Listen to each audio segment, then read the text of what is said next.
Hey friends, hope you're all doing well. We're doing okay too, just really tired since we've been working non-stop. We wanted to answer a question many of you ask: how does our publishing process work? Most of our audiobooks are first posted on Patreon as paid content. They stay behind a paywall for a few months. After that, they become free to access on Patreon forever. Then, a few weeks later, we upload them to other platforms like YouTube, Facebook, and Twitter, X. Lately, our community hasn't been growing much, and we could really use your help. Please share our site in your Facebook groups, Discord servers, Reddit threads, Twitter, X, or with any friends who might be interested. Every little bit helps and we really appreciate it. Thanks a lot for being with us and supporting what we do. What is it? Want to treat me to a meal? Yes. Sure. Deal. No problem. Having the icy school beauty invite him to a meal, he had no reason to refuse. Let's set the time for this weekend. Come to my house for dinner. Lin Yi's expression instantly changed. If it were simply Yukino wanting to express her gratitude, there would be no need to invite her to eat at home. Finding a restaurant outside would suffice. How could she, who had moved out of her home, possibly invite her back for a meal? Your luxurious apartment? That's not good. A man and a woman alone in a room, it's easy for me to get the wrong idea. Not the apartment, it's my home. Lin Yi first thought of Haruno, but immediately dismissed the idea. That sister Kun would never allow him to have too much contact with Yukino. At school, his interactions with Yukino were something Haruno couldn't prevent, but she would never hint at Yukino to invite him home for dinner. A figure emerged in his mind. Someone he had never met, but who was quite famous in the original story. The mother of the Yukinoshita sisters, and the true ruler of the Yukinoshita family. Indeed, Mother Yukinoshita was the one in charge of the family. Haruno couldn't possibly hide their cooperation from her mother, and even if she wanted to, she might not be able to. Therefore, this time, it was Mother Yukinoshita using Yukino's mouth to invite him to visit the Yukinoshita family. As for why it wasn't Haruno but Yukino, the reason certainly wasn't as simple as Yukino being his classmate and the head of his club. Soon, Lin Yi's gaze at the black-haired, delicate girl carried a faint trace of sympathy. Yukino frowned in confusion, unaccustomed to Lin Yi's expression. What's wrong? That look made her uncomfortable. First time meeting the mother-in-law, Yukino, what kind of gift do you think I should prepare? She slowly typed out a series of question marks. Mother-in-law? Yukino? This bastard. She was furious. This guy really dared to say anything. Yukinoshita forced herself to calm down, not letting Lin Yi's rhythm dictate her. Be serious, it's just inviting you to my home for a meal to express gratitude for saving my life. That's it? Then forget it. If I'm not meeting the mother-in-law, there's no point. I appreciate the sentiment, but I won't go. Lin Yi felt that if he accepted the invitation, there was a high probability of a development where Mother Yukinoshita would arrange a marriage for her daughter. For the sake of this innocent girl before him, not going was the best choice. At least he was certain that the girl before him didn't know about the cooperation between her family and him. Yukinoshita pursed her lips, thinking of ways to persuade him. Lin Yi's reason for not going almost blocked all her paths of persuasion, unless she explicitly told him it was to meet the mother-in-law. But how could that be possible? Lin Kun, as the head of the service club. Rejected. I'm issuing a request to you as a member of the service club. Limited ability, can't help. She felt she had no options left. Seeing Yukinoshita fall into silence, Lin Yi sighed inwardly. He was doing this for Yukinoshita's sake. If he really went, Yukino might face a life-altering decision, entering a new life. He didn't want this innocent girl to be tainted by worldly matters. He wished for her to remain as pure as an icy snow lotus until the day she truly matured. That was his current thought. I can make you lunch bento for half a month. You're testing me with this. 1 month. She stared at Lin Yi, promising. Under the premise of having to succeed in the invitation and not disappointing her mother, she could only do her best within her means to persuade Lin Yi. If you really have feelings for my sister, and you weren't joking earlier, I can help arrange a private dinner with her. This girl was really going all out, even offering to arrange a meeting with Haruno. It seemed Mother Yukinoshita had put considerable pressure on her. I appreciate the sentiment. Yukino pursed her lips, looking somewhat disappointed. A rare setback. This was the first time she had invited a member of the opposite sex to her home for a meal. She had been confident when she made the invitation. Generally, how could a man refuse her invitation, especially when the invitee, Lin Yi, had confessed his feelings for her multiple times? But reality was exceptionally cold and cruel. In the end, Even after offering to prepare bento and arrange a meeting with her sister, Lin Yi still politely declined her invitation. This guy, would he only agree if she offered to be his girlfriend? Yukino stared at Lin Yi, unable to help but think. That was impossible. She wouldn't go so far as to agree to become Lin Yi's girlfriend for this. The atmosphere grew increasingly tense, silence spreading through every inch of the air, the entire service club room deathly quiet. Lin Yi decided to ask Haruno about the situation later. Although Yukino didn't invite him again, her flickering expression and thoughtful look showed she hadn't given up. This was a girl who wouldn't easily admit defeat. Good qualities often brought troubles at times. Time ticked by, the lunch break passed, and there were only 15 minutes left before afternoon classes. Yukino glanced at Lin Yi from the corner of her eye, reluctantly retracting her gaze and standing up. Her right hand reached out to pick up the utensils on the table, but accidentally, the chopsticks fell to the ground. Clink. The crisp sound broke the prolonged silence in the clubroom. One chopstick rolled to Lin Yi's side. He bent down to pick it up and handed it to the girl, while Yukino also bent down to pick up the other chopstick. Thank you. As she took it, Yukino instinctively stood up and bumped into the table. Ouch! She accidentally tilted sideways, and Lin Yi quickly reached out to steady her. A soft sensation immediately transmitted from his fingertips, continuously stimulating his brain. Very similar to Haruno's touch, as expected of sisters. Are you okay? But the moment he let go, Lin Yi felt something extra in his hand. Huh? What's this? At that moment, Yukino, still crouching, suddenly felt a change in a certain part of her body and widened her eyes. What's going on? What happened? Her mind flashed with several questions, growing more intense. The next second, her gaze shifted to the item in Lin Yi's hand, and her delicate face instantly darkened, becoming terrifyingly cold, icy aura continuously surging. Gulp. Lin Yi swallowed. At this moment, he was certain whose item he was holding. Damn it, the drawback of the superpower is screwing me over. I definitely didn't use the superpower, this is definitely the drawback messing with me, it's definitely intentional. Last time the drawback specifically targeted Yukino, this time it's still Yukino. This is too much, is this cheat targeting Yukino? Lin Yi, you pervert. The black-haired girl's cold gaze fixed on Lin Yi, her words as icy as a winter blizzard. From a pervert who peeks at girls, to a pervert who steals girls' underwear, congratulations, your level of perversion has risen another notch.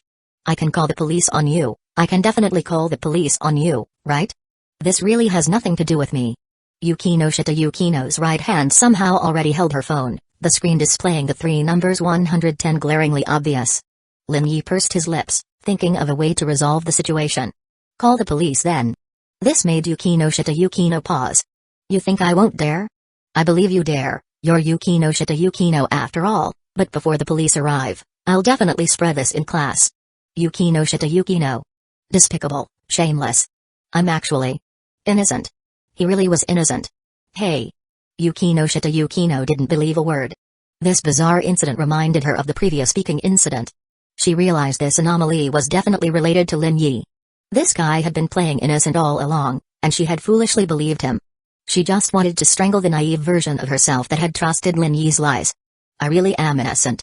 Lin Yi smiled bitterly, really, truer than gold, though you definitely don't believe me now. Hey. She scoffed, not believing a word. How did this anomaly happen? What was the trigger? Yukino immediately thought of their physical contact earlier. She reached out and grabbed Lin Yi's wrist, but found nothing unusual in her hand. Was this one way? This made her even more certain of her suspicion. The anomaly on her body was definitely Lin Yi's doing. The next moment, she placed her hand into Lin Yi's hand. The instant they separated, her expression changed again, and she retreated several steps. It was then that she noticed Lin Yi's free left hand now held another object. This really has nothing to do with me. What kind of ridiculous flaw is this? The enemy is ashamed, I go to undress her? Can you be serious for once? I think it's better if you go to the police station. Before the police arrive, I will definitely take all your clothes. Yukino trembled, a hint of fear flashing in her eyes. She absolutely couldn't stop it. Lin Yi's mysterious ability was something she had no way to prevent. She put down her phone. I won't call the police. In fact, she hadn't planned to call the police in the first place. Put that down, go outside. I need to get dressed. Alright, but let me say it again, this really wasn't intentional. Yukino didn't respond. Lin Yi put down the two objects and turned to walk toward the door. Don't peek. Relax, I've already seen everything there is to see. A faint blush appeared on Yukino's fair cheeks. The moment Lin Yi left and closed the door, her face was completely flushed. She was on the verge of breaking down inside. What on earth is going on? Who is this guy? She began to suspect that Lin Yi might be the mysterious player rumored among her classmates online.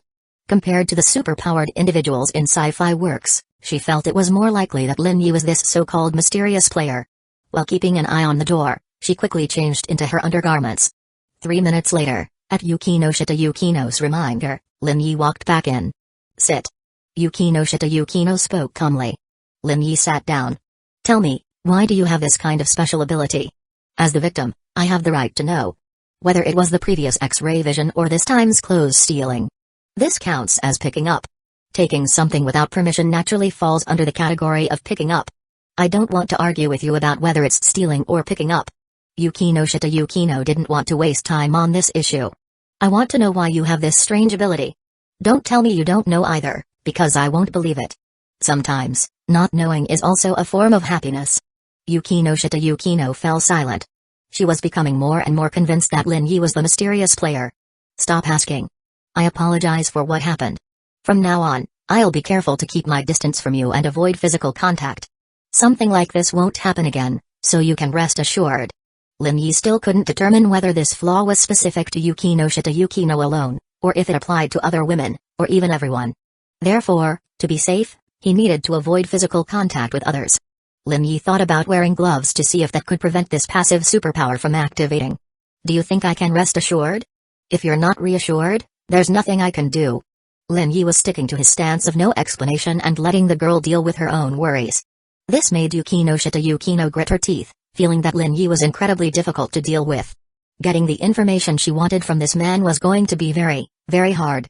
Why hadn't she realized before that this man was so troublesome and hard to communicate with? She was feeling both annoyed and frustrated. Alright then. If you really insist on inviting me to the Yukino household, I can agree. Lin Yi thought for a moment and decided to compensate the girl, to make her feel a little better. But I hope you're mentally prepared. What kind of mental preparation? What did she need to prepare for? I'm so outstanding and talented. After I go to your house, if your mother takes a liking to me and insists on arranging a marriage between us, would you agree or... Agree? Speechless. Lin Yi's ability to spin stories was getting more and more impressive, and also more and more absurd. Yukino almost laughed. Stop dreaming. Even with your strange abilities, there's no way my mother would take a liking to you, let alone arrange a marriage between us. Don't daydream. Lin Yi grew even more worried. This flag was practically planted right here. What if? There's no what if.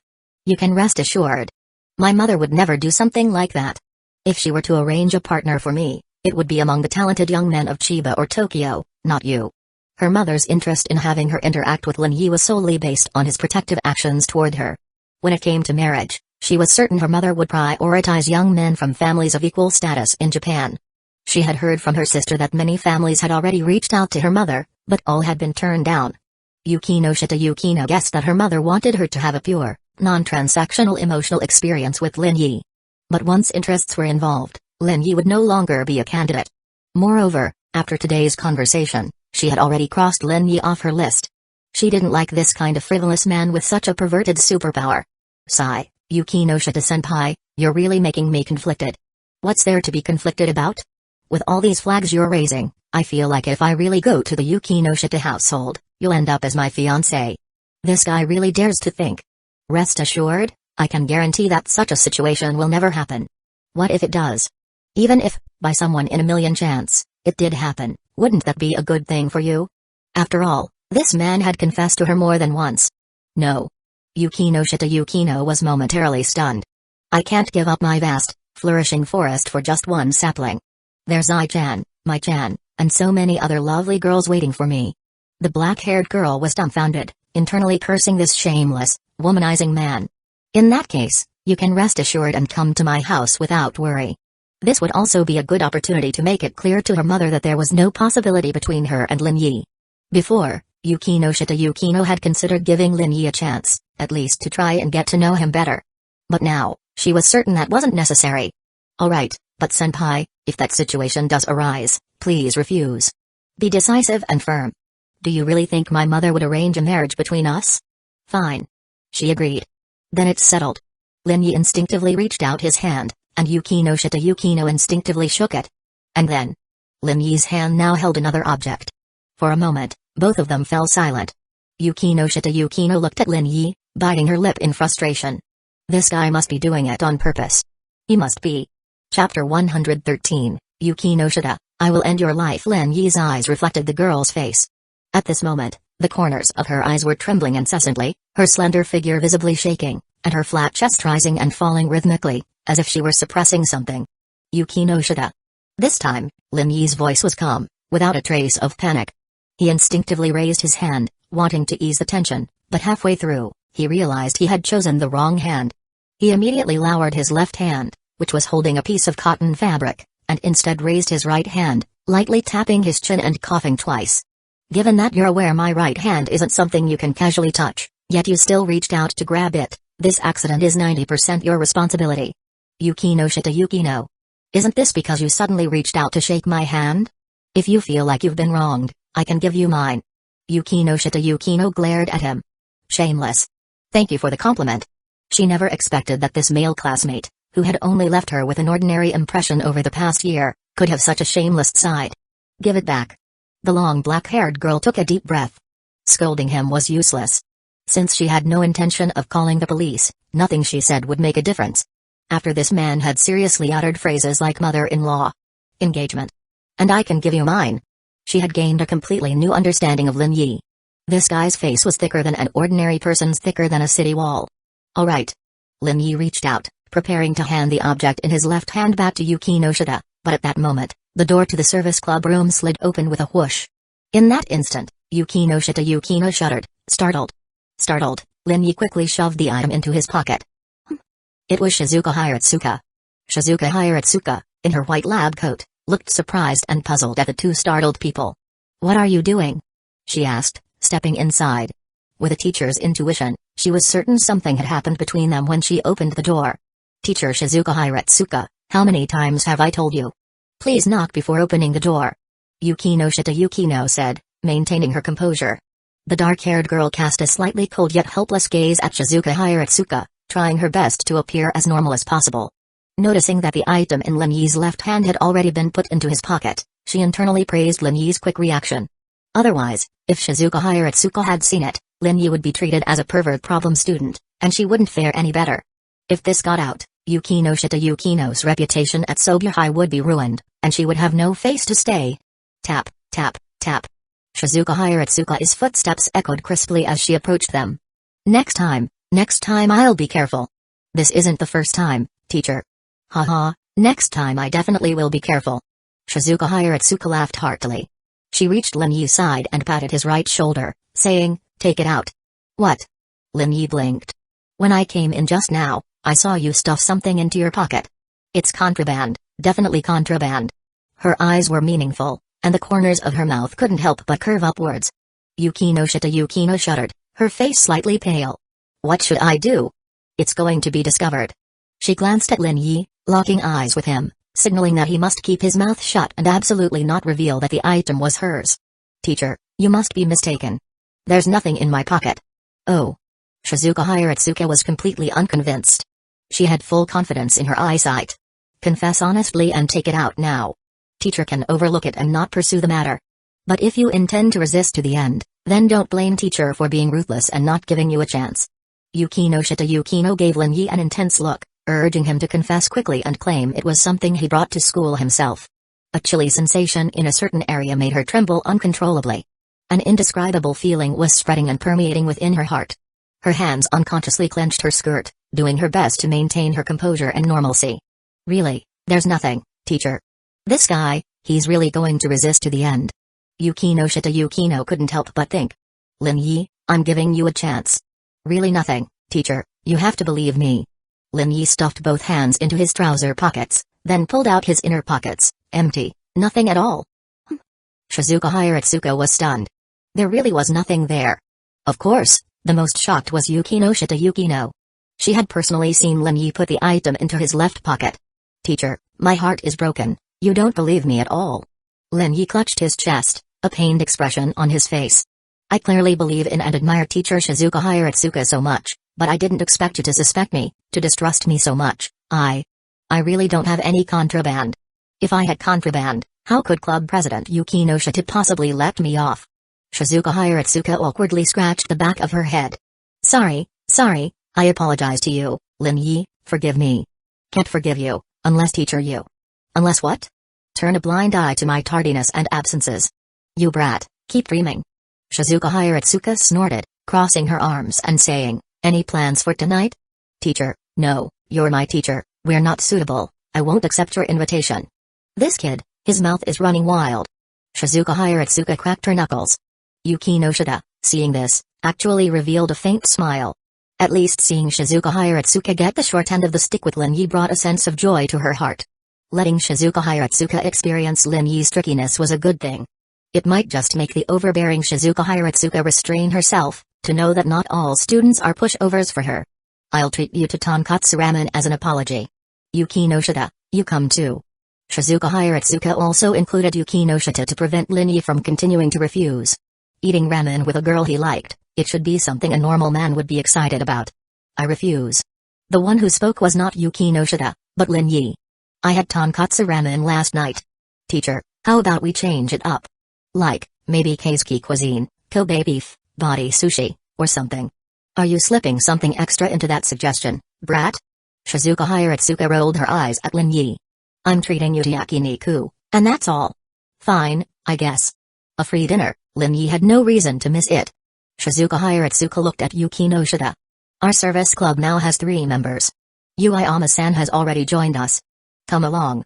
I happen to be the advisor of the service club, so consider this meal a welcome dinner from your teacher. Then my compensation can be. Brat, being too greedy will turn girls off, you know. I don't mind, after all, teacher is no longer in the category of girl. Swish. A fist winded past, Lin Yi reacted a step faster and dodged, but the moving air still ruffled his black hair. Shizuka Hiratsuka retracted her fist. Good reflexes, then it settled. She remembered her reason for coming. I heard from your math teacher that you're disrupting Yukino Shita's studies in class. This was also one of the reasons she came to the service club during lunch break, since neither of them were in class 2J. The service club was the first place she thought of. It's club president Yukino Shita who's affecting my studies. Just her sitting there, her figure bathed in the gentle spring sunlight, unconsciously draws my gaze. Yukino Shita Yukino almost exploded in embarrassment, understanding the hidden meaning in Lin Yi's words.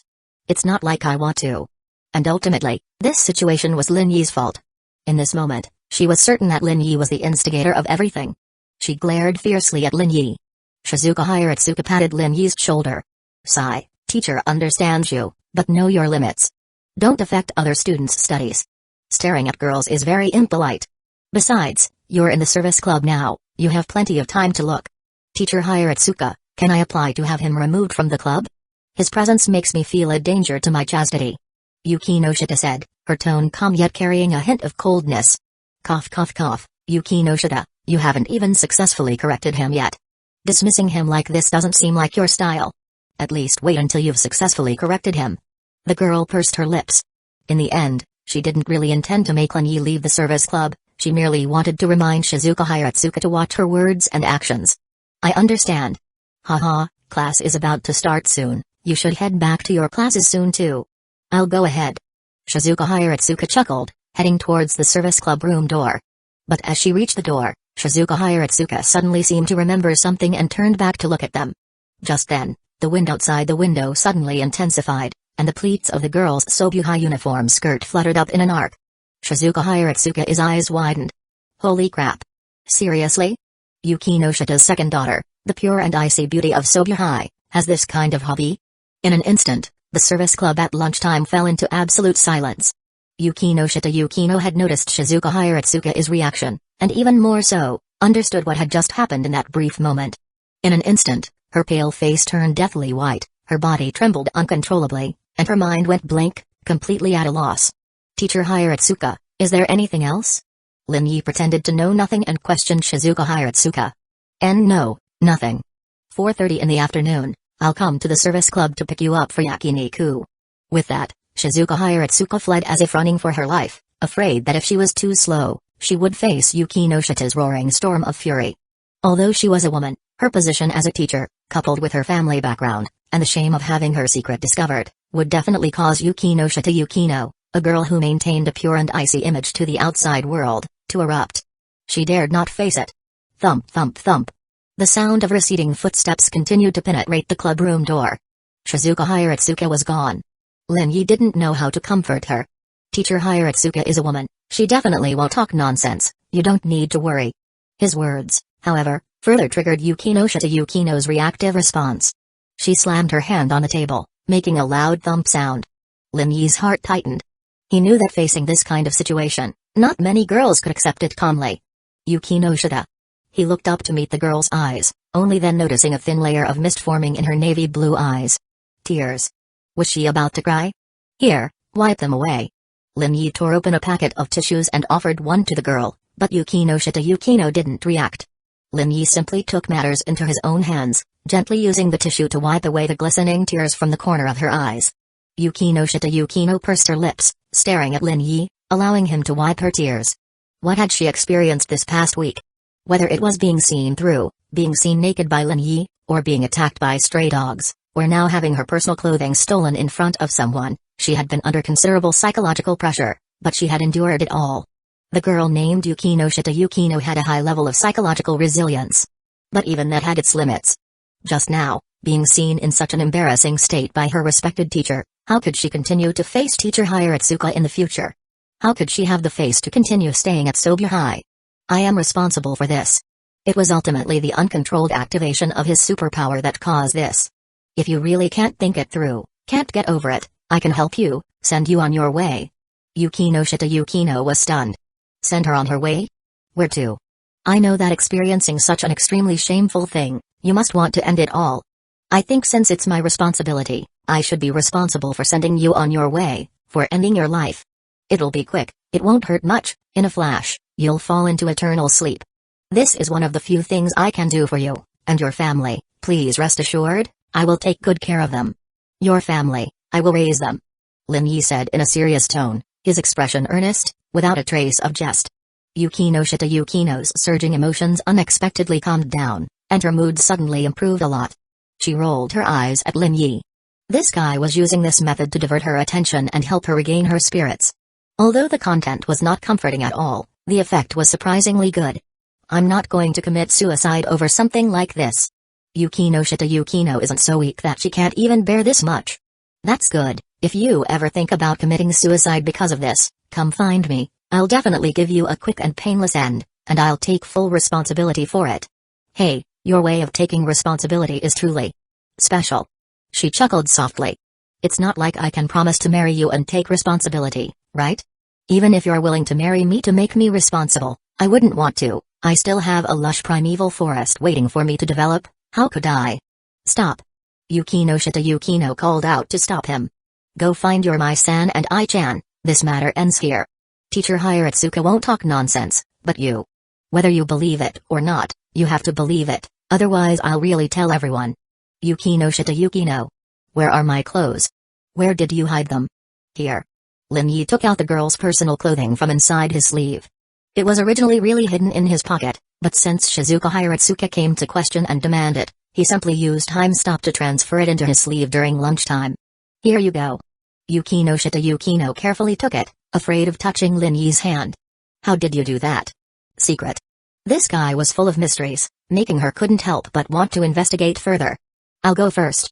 Lunch break was almost over, and it wasn't appropriate for him and Yukino Shita Yukino to go to class together, so it was better for him to go to class first. Lin Yi. But just as Lin Yi was about to leave, Yukino Shita Yukino looked at Lin Yi's back and said, Are you a weird player? Lin Yi didn't answer, but opened the door and left the service club. This suspicion is normal.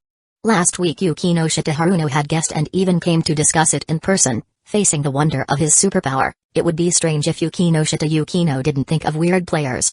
Of course, there was another possibility, which was that Yukino Shita Yukino had not received any information about weird games at all. The world was so big, there were always some who slipped through the net. Moreover, the official authorities of various countries would promptly deal with and cover up, using many true and false messages to confuse the public's vision and consciousness. Lin Yi left the club building. And the girl left in the service club put on her clothes and took a deep breath. My ordinary high school life is no longer peaceful. She was both worried, but also somewhat yearned for it. Yukino Shita Yukino blinked, seriously considering the thoughts in her heart. She realized that deep down, she didn't seem to dislike this ordinary daily life. She seemed to prefer more exciting things. Shaking her head, she banished the chaotic thoughts from her mind, and Yukino Shita Yukino stepped out of the service club. The empty classroom once again returned to its tranquility. Class 2J, the empty classroom at lunchtime was now full of students. Yukino Shita Yukino and Lin Yi had taken their seats, and the two of them were no different from usual at this time. The other students in Class 2J also did not notice any relevant changes, and were focused on their own affairs. Class begins. The homeroom teacher came to the podium and began the afternoon's teaching. Life Guidance Counselor's office, Shizuka Hiratsuka was now typing, searching for the answers she wanted through the internet search engine. Tap. Shizuka Hiratsuka clicked enter, and the web page refreshed with a series of content.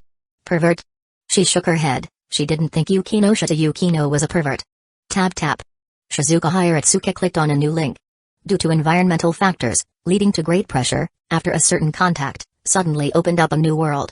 Using this to seek stimulation and relieve inner psychological pressure.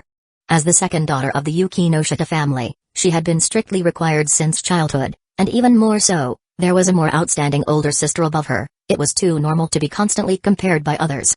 And at school, Yukino Shita maintained a cold and aloof image, and still didn't have any close friends. As for boyfriends, that was even more impossible. Therefore, long-term loneliness and psychological pressure led her to have psychological problems, and then look for this method to relieve psychological pressure. It was not completely impossible. Shizuka Hiratsuka felt that she had found the reason. Fortunately, it was discovered by me. If it was discovered by someone else, who knows what kind of racy developments would have happened. She couldn't help but mutter, for example, Lin Yi. If Lin Yi discovered this, facing his beloved goddess having such a side, what would Lin Yi think? No, can't think of my student like that. Lin Yi is still trustworthy, he is not the kind of man with malicious petty behavior. What she had to do now was to guide Yukino Shita onto the right path as soon as possible. She felt that Yukino Shita's problem was much bigger than Lin Yi's problem, and she didn't even know how to approach it. Shizuka Hiratsuka was thinking about whether she should directly talk to Yukino Shita Yukino, but was direct conversation appropriate? This kind of embarrassing thing would stimulate Yukino Shita Yukino, right? See if there is a suitable opportunity tonight. She knew that this kind of thing must be guided and corrected as soon as possible, otherwise, if things were delayed and something happened, irreparable tragedies might occur. Shizuka Hiratsuka stretched lazily, and soon, she lit a cigarette. Have a smoke, relax. As a teacher, she also had a lot of psychological pressure.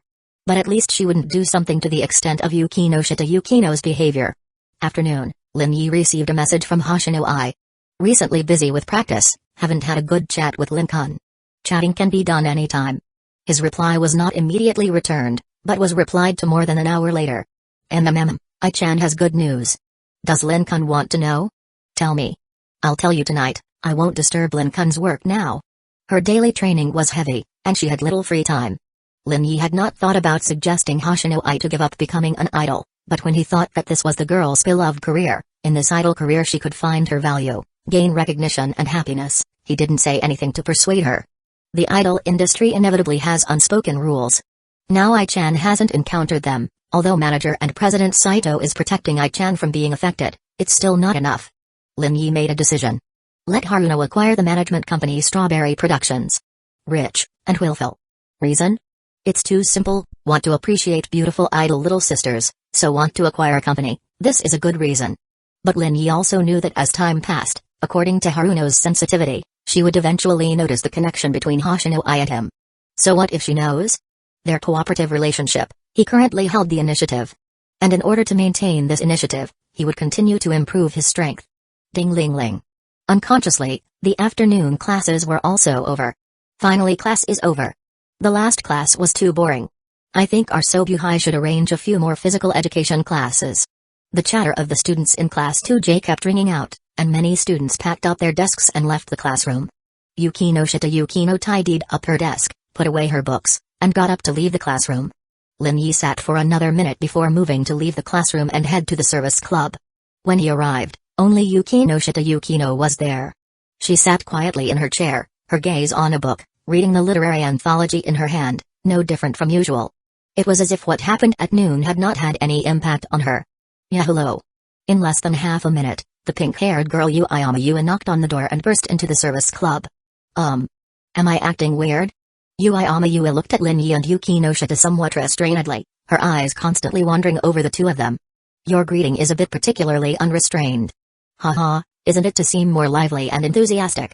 Facing Lin Yi's reply, Yui chuckled. Yukinon, should we make cookies today? Yui's address for Yuki Noshita Yukino had changed. Lin Yi guessed that Yui's visit last Friday had made their relationship better, and Yui was the kind of warm and cheerful girl. Yuki Noshita Yukino would initially refuse her initiative, but facing Yui's repeated stubbornness, she could only passively accept it. Sorry, today's service club activity plan has to be adjusted. Did the service club receive a new request? Yui was instead more interested. No, it's teacher Shizuka Hiratsuka who is treating all the members of our service club to dinner tonight, so today is not suitable for teaching you how to make cookies. Making cookies takes more time, and the time teacher has arranged with us is 4:30. Oh. So that's how it is. Then I'll send a message to mom to tell her I won't be home for dinner tonight. She took out her phone and went to her seat to edit the message and send it. Lin Yi sat in his seat, browsing his phone, but he was thinking about the range of shortcomings of his superpower smooth stealing. He needed to find someone to test it. If Hoshinoi was in Chiba, then Hoshinoi would be the most suitable test subject. Secondly, Fujibayashi Ryo and Ren Nanace were also good candidates for requests. Facing his request, the two girls would not refuse. Even if Yuki Noshita's situation occurred, the two girls would at most be shy and blush, and would not say much. Finally, there was teacher Takabana Hana. As teacher Takabana Hana, who had also experienced the weird incident together, she could also accept his superpower. Although Lin Yi felt that after Takabana Hana knew about it, she would definitely not be able to avoid a lecture, reminding him not to misuse this superpower on girls. First ask around and see who has time to find. Out of rigorous attitude, he felt it was best to test a few more times. Outside the window, the sun was setting, the sunlight gentle, youthful and beautiful girls were walking on the tree-lined paths of the campus. Lin Yi gazed out, watching this beautiful scenery. And behind him, two girls were sitting side by side, the dumpling girl occasionally looking for topics, and the cold black-haired girl occasionally replying. The communication between the two could be said to be fairly smooth. Knock knock knock. Please come in. This time I knocked first. Shizuka Hiratsuka chuckled, her eyes falling on Yuki Noshita Yukino. Finding that the girl's expression unchanged, her demeanor normal, she slightly relaxed her worried heart. Let's go. But besides you three, there are two more people. Shizuka Hiratsuka said, you should know them, the beautiful new teacher who just joined our Sobuhai. Lin Yi is quite familiar with her. Is it teacher Takabana Hana? Yui raised her hand, teacher Takabana Hana is my homeroom teacher. I almost forgot that Yuiama's class F is being taught by Hana. Besides her, there's her younger sister. Yui exclaimed in surprise, could it be Takabana Rua from Class E? I should have thought of it sooner. Her words also contained some regret, feeling that she should have linked the transfer student from the next class and the beautiful new teacher together earlier. Under Shizuka Hiratsuka's greeting, the three people in the service club moved and followed her out of the service club, and walked out of the club building. The group of four came to the school gate. Teacher Takabana Hana with chestnut hair saw Shizuka Hiratsuka and the others, and took the initiative to wave and greet them, Senior Hiratsuka, and Lin-san. Her smile was bright, as warm as a spring breeze, and whether it was boys or girls at school, they all had quite a high favorability towards Takabana Hana. And standing beside Takabana Hana was a blue-haired short-haired girl wearing a Sobu High School uniform. Her expression was calm, her eyes without a trace of fluctuation, seeming to be a little cold. But Lin Yi knew that according to the original work, this girl named Takabana Rui was only not good at talking, and even a little bit dull and clumsy. But her cooking skills were strong. He didn't know who had stronger cooking skills compared to Yuki Noshita. Takabana Hana had already finished greeting, and began to introduce her younger sister Takabana Rui. She pulled her younger sister over and said, this is my younger sister Takabana Rui, currently in Class C of the second year. Hello everyone, I am Takabana Rui. The blue-haired girl said simply to everyone in a calm tone. Rui, be more enthusiastic. Takabana Hana was also a little helpless with her younger sister. Such a personality easily made people think that her younger sister was difficult to get along with, but as her older sister, she knew that her younger sister was just not good at talking, and if you were familiar with her, she was a girl who was very willing to talk. Takabana Rui nodded again and said hello. Yuki Noshita, Yui and Lin Yi also introduced themselves. Takabana Rui's gaze lingered on Lin Yi for a few more seconds. She clearly remembered her older sister's instructions to her, don't fall in love with the boy in front of you, And if you do fall in love, you absolutely can't take the initiative.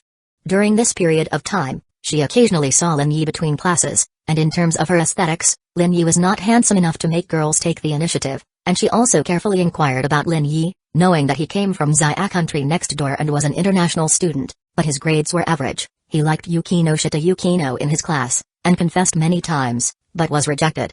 Hello, Takabana-san. Compared to the male Lin Yi and the cold Yukino Shita Yukino, Yui was much more enthusiastic. She took the initiative to start asking questions, and learned about Takabana-rui's life and study status at Sobya High. Takabana-rui was quite unaccustomed to it, but Takabana-hana felt that she had made the right choice to accept Shizuka Hiratsuka's invitation. The only thing to pay attention to was not to let her younger sister fall in love with Lin Yi. She could fall in love, but she absolutely could not take the initiative.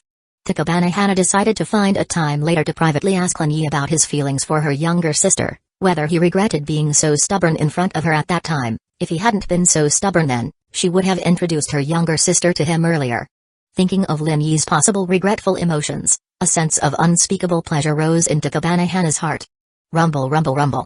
Shizuka Hiratsuka drove her car over from the parking space outside the school gate. The car stopped steadily beside everyone. Get in. Under Shizuka Hiratsuka's greeting, the group of 5 got into the car one after another. Because it was a commercial vehicle, the 5 of them could fit in and still feel spacious. Lin Yi thought that he should also get a car. He had a driver's license in his previous life. The driving direction in Japan and Xia country was different, but the other aspects were the same. Driving was not a big problem, but when he thought that he was still a minor international student, he immediately felt that getting a driver's license was not realistic. So, Lin Yi thought about it and found a way. Don't get a driver's license, if necessary, just drive directly. If you get caught, ask Haruno to help solve it. This relationship with Yukino Shita can be used like this. Half an hour later, the commercial vehicle drove into the parking space. The car door opened, and several people got out of the car one after another. Shizuka Hiratsuka had made a reservation early, and under the guidance of the waiter, the 6 people entered a delicately decorated private room. A faint aroma of grilled meat and the pleasant smell of spices permeated the air. Lin Yi looked at Takabana-hana a few more times, and after Takabana-hana noticed it, she also understood the meaning of Lin Yi's eyes. She smiled in return, indicating that she was fine. 2 weeks had passed since the burning weird incident. The relevant shadows had been reduced to the minimum, and eating grilled meat would no longer cause her physiological reactions and psychological discomfort. The 6 people took their seats. On the inside row, from inside to outside were Yukino Shita, Yui, and Shizuka Hiratsuka, and on the outside row near the private room door, from inside to outside were Takabana-rui, Takabana-hana, and Lin Yi on the outermost side. The grilled meat here tastes good. If it's not enough, we can add more. Shizuka Hiratsuka greeted the waiter to bring the ingredients. The waiter came to the private room carrying plates of ingredients, and placed the plates on the table and shelves. Sizzle, sizzle, sizzle. Pieces of marinated meat were placed on the grill, oil stains oozing out, the aroma of spices permeated, and the fragrance was overflowing, tempting the appetite. Mouth-watering, Yu is mouth-watered just looking at it. As an ordinary high school JK, her pocket money was limited, and she had really not eaten grilled meat outside a few times. Especially eating with classmates, that was even her first time in her life. Yui glanced at Yukino Shita Yukino beside her, and a sense of joy couldn't help but overflow in her heart. Being able to eat grilled meat with classmate Yukino Shita Yukino was really great. In the future, there might not be another chance like this. Shizuka Hiratsuka continued to grill using the back of the tongs. Finally, the meat was cooked. Alright, let's eat. Shizuka Hiratsuka used tongs to pick up the grilled beef and distributed it into everyone's bowls. This grilled meat dinner is also a welcome banquet to celebrate Hana joining our school and becoming my colleague, ha ha ha. Thank you for your treat, Senior Hiratsuka. Hana said with a smile to express her gratitude. Being able to meet Senior Hiratsuka, a warm and friendly senior, at Sobya High, she felt that this was a great blessing for her to came to Sobya High, and besides Shizuka Hiratsuka, the thing she was most grateful for was meeting Lin Yi, this student. Come to my house next time as guests. Rua's cooking skills are very high, and the food is delicious. When the time comes, everyone can come to my house as guests and let Rua prepare dinner properly. Ha ha ha, then I'll look forward to it. Shizuka Hiratsuka smiled. And at this time, Lin Yi interjected, Teacher, this dinner of yours is serving multiple purposes, it's holding several themes. He said unceremoniously to Shizuka Hiratsuka across from him. Ha ha ha, don't mind it, it's a small problem, you brat, just eat more, if you want to bleed me dry, the opportunity is now. Don't blame me if you don't seize it. Please rest assured, I will definitely eat you poor, teacher. Go ahead, you're not enough to eat me poor. After saying that, Shizuka Hiratsuka picked up her chopsticks and started eating. The rest of the girls also started eating one after another.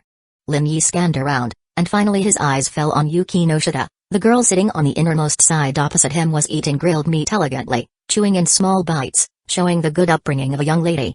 She seemed to notice Lin Yi's gaze. Their eyes met for a while before she looked away, and refocused on the dinner in front of her. Lin Yi was far away from her. She didn't need to worry about accidents happening. If that accident happened during the meal, she wondered if it would be better for her to kill Lin Yi first and then commit suicide. Throughout the dinner, Takabana Hana and Shizuka Hiratsuka were the most active, followed by Uiama Yua, then Lin Yi, Yukino Shita Yukino and Takabana Rui belonged to the girls who silently ate grilled meat without saying a word, and only replied when someone spoke to them. Sister. Takabana Rui looked at her older sister. What's wrong? Soon, she understood the reason, and then looked at Lin Yi apologetically. Lin Yi understood and immediately got up and gave up his seat.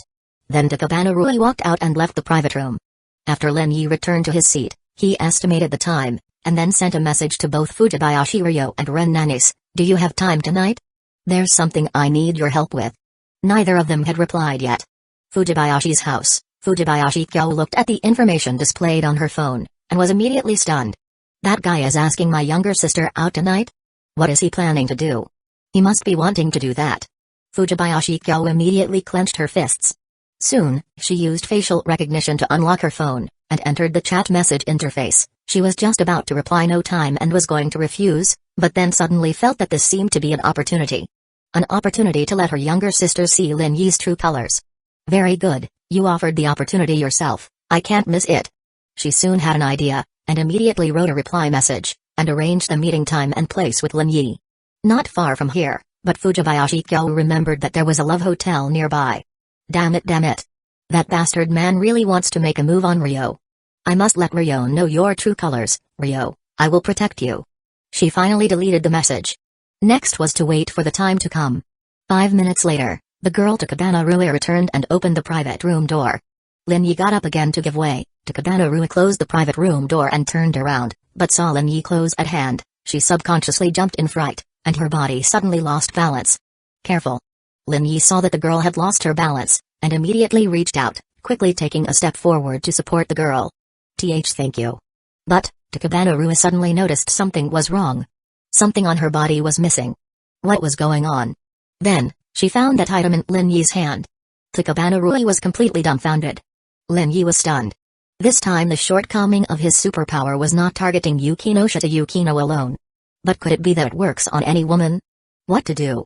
The two pairs of eyes met. Takabana Rui's subconscious scream was forcefully suppressed by her. She knew that once she screamed here, this matter would be exposed. How could such an embarrassing thing be known by her older sister, not to mention there were other people present? Rui, what's wrong? Takabana Hana looked at her younger sister. Nothing. Takabana Rui steadied herself and stepped back to her seat, but all the way she felt very uncomfortable. An inexplicable sense of shame kept surfacing. She endured it, and fortunately, she was usually expressionless, so it was easy to maintain it. Lin Yi also returned to his seat. In less than a second, he noticed Yukino Shita Yukino's scrutinizing gaze. As someone who had experienced it, she suspected the abnormality of the two. This guy must have picked up that blue-haired girl's personal clothing again. This guy must be doing it on purpose. Stealing a girl's personal underwear in this kind of occasion is just to appreciate the girl's tension and shame in an unprepared state. Although, deep down, Yukino Shita Yukino felt that the possibility of this not being controlled by Lin Yi's consciousness was also quite high. Takabana Hana always felt that something was wrong with her younger sister after she returned to her seat. Could it be that just now when Lin Yi supported her younger sister, he took advantage of her in passing? This was entirely possible. Takabana Hana clearly remembered that Lin Yi dared to attack her in front of Senior Hiratsuka. Damn it, Lin Yi was good in every way, brave, daring, willing to stand up to protect girls, but the only bad thing was that he would take advantage of girls. This must be changed. Otherwise, it was entirely possible that he would be sent to the police station at any time. Thinking of this, Takabana Hana, while everyone was eating grilled meat, looked at Lin Yi. Their eyes met. She gestured reproachfully, and then put her right hand on Lin Yi's thigh. Her thumb and forefinger began to slowly apply force. This was her punishment for Lin Yi, daring to bully her younger sister. This was her punishment. Cough cough cough.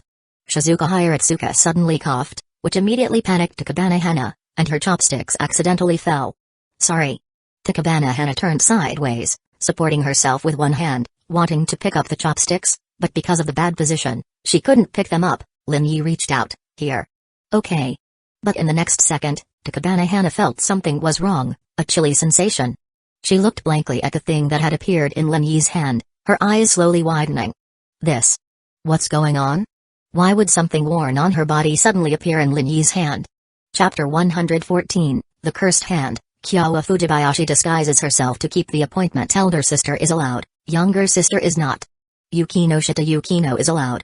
What common ground exists between Hina and Yukino Shita Yukino? Lin Yi quickly glanced at Yukino Shita Yukino and Hina. Aside from confirming that both were popular beauties, there was no other commonality between them. Their figures were not even remotely similar. There was no reason why Yukino Shita could, but Takabana Hina could not. It couldn't possibly be because Takabana Rui wasn't wearing anything, could it? This made him take another look at Takabana Rui, but he couldn't see any evidence that she wasn't wearing anything underneath. If she really wasn't wearing anything, then Takabana Rui had a bit of a problem. But recalling the behavior of this heroine in the original story, it seemed there might indeed be a slight issue. Lin Yi soon stopped thinking about Takabana Rui and continued to analyze the common points between Yukino Shita and Takabana Hina. Is it that? Suddenly, Lin Yi thought of a possibility, and it was a highly probable one. He had saved Takabana Hina, and he had also saved Yukino Shita Yukino. Could the drawback be automatically picking up the intimate clothing of girls I have saved upon touching them? Further associating, could it be automatically picking up intimate clothing upon touching girls who have a favorable impression of me? If that were the case, then both Yukino Shita and Takabana Hina must have a very high favorability towards him. They are on the same level. Takabana Hina is easy to understand, he had protected her all the way, allowing her to survive the dangerous burning anomaly. But Yukino Shita is a bit more problematic. He had saved Yukino Shita Yukino, but the drawbacks of X-ray vision and pickpocketing had been tormenting the girl, giving her quite a psychological shadow, even making her cry. Remember, this was the outwardly cold, inwardly strong Yukino Shita Yukino, and he had made her cry. Shouldn't her favorability towards him have plummeted dramatically? It didn't drop, which is unreasonable. Could it be that her favorability was so high that even after dropping by half, it was still high? This is even more impossible, right? While Lin Yi was tangled in his chaotic thoughts, Takabana Hina's mind was also exploding with confusion, completely unsure of how to handle the situation. The amount of information was too overwhelming, so much so that her brain directly shut down. Just by touching Lin Yi's hand, her own clothes ended up in his hands. What kind of situation is this? Takabana Hina's heartbeat involuntarily accelerated, and her remaining rationality suppressed the scream rising in her throat. She knew that once she cried out, if this matter were exposed, it would not only have a serious impact on Lin Yi, potentially leading to his expulsion from school and forced return to China, but it would also have a strong impact on her own reputation, possibly leading to her being advised to leave Subuhai. It must not be exposed, Takabana Hina thought to herself. Sister. Ah. Takabana Hina was startled and jumped up. Clang. Thud. The bowls and chopsticks clattered incessantly. The four of them all looked at Takabana Hina with surprised eyes. The scrutinizing gaze immediately made Takabana Hina's expression change. Sorry, I was lost in thought, I was rude, I'm really sorry. Some of the sauce had splashed onto her clothes, and Takabana Hina sat up straight, taking a tissue to wipe herself. Sister, be more careful in the future. Takabana Ru also took out a tissue to wipe the sauce stains off Takabana Hina's clothes. Lin Yi also had some sauce on him, but not much, and he quickly cleaned it off. Hiratsuka Shizuka stared at Lin Yi until he met her gaze, and she silently mouthed her meaning, did you secretly do something to Hina? Back when she and Hina went to Lin Yi's apartment to wake him up, the first thing Lin Yi did upon waking was to attack Hina, and she still remembered that incident vividly. And now, sitting next to Hina, could Lin Yi be taking the opportunity to do something sneaky? She now thought this possibility was very high, otherwise, why would Hina be so flustered? If it weren't for Takabana Ru, Yukino Shita, and Uegahama, Hiratsuka Shizuka would have directly asked, but with others present, she had to be more reserved. Lin Yi tilted his head and gave Hiratsuka Shizuka a puzzled look, which made Hiratsuka Shizuka think that maybe she was overthinking it. Maybe it was just a simple accident. Uegahama Yua didn't think much of it, just looking worriedly at the beautiful English teacher, Takabana Hina. Only Yukino Shita Yukino was slightly contemplative, her navy blue eyes staring at Lin Yi for a while. Lin Yi inadvertently looked over, met the girl's gaze, and then unconsciously looked away. He knew Yukino Shita Yukino must be guessing what had just happened. But it wasn't a big problem. Yukino Shita wouldn't say anything, and the person involved, Takabana Hina, wouldn't say anything either. Once this barbecue meal was over and everyone went home, this matter would temporarily pass. The only thing he had to face was Takabana Hina's post-event questioning and lecturing. He was mentally prepared for it. Sizzle. New slices of meat were placed on the grill again, the charcoal burning, the oil bubbling, and the aroma of the meat once again dispelled the unpleasant atmosphere created by the earlier commotion. Hina, eat more, you must have eaten too little, that's why you're so jumpy. Hiratsuka Shizuka used the tongs to pick up several pieces of barbecue for Takabana Hina. Takabana Hina smiled wryly, Hiratsuka-senpai, I'm already full, I can't eat anymore. The biggest problem was that she felt an uncomfortable chill and was full of doubts. She just wanted to end this dinner early, put on her clothes, and ask Lin Yi to answer the questions in her heart. You've only eaten a little, eat some more, there's still so much food. The 6 of them had only eaten half of the food so far. Alright then. Takabana Hina realized she wouldn't be able to leave for a while.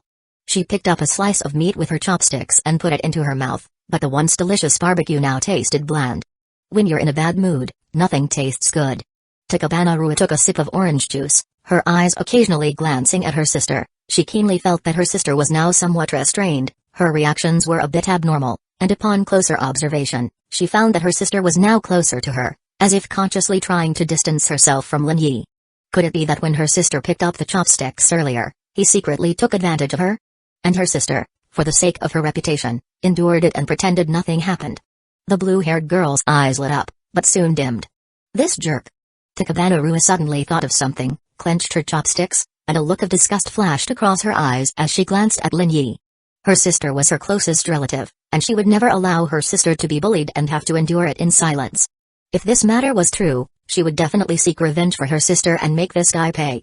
Takabana Rua silently thought.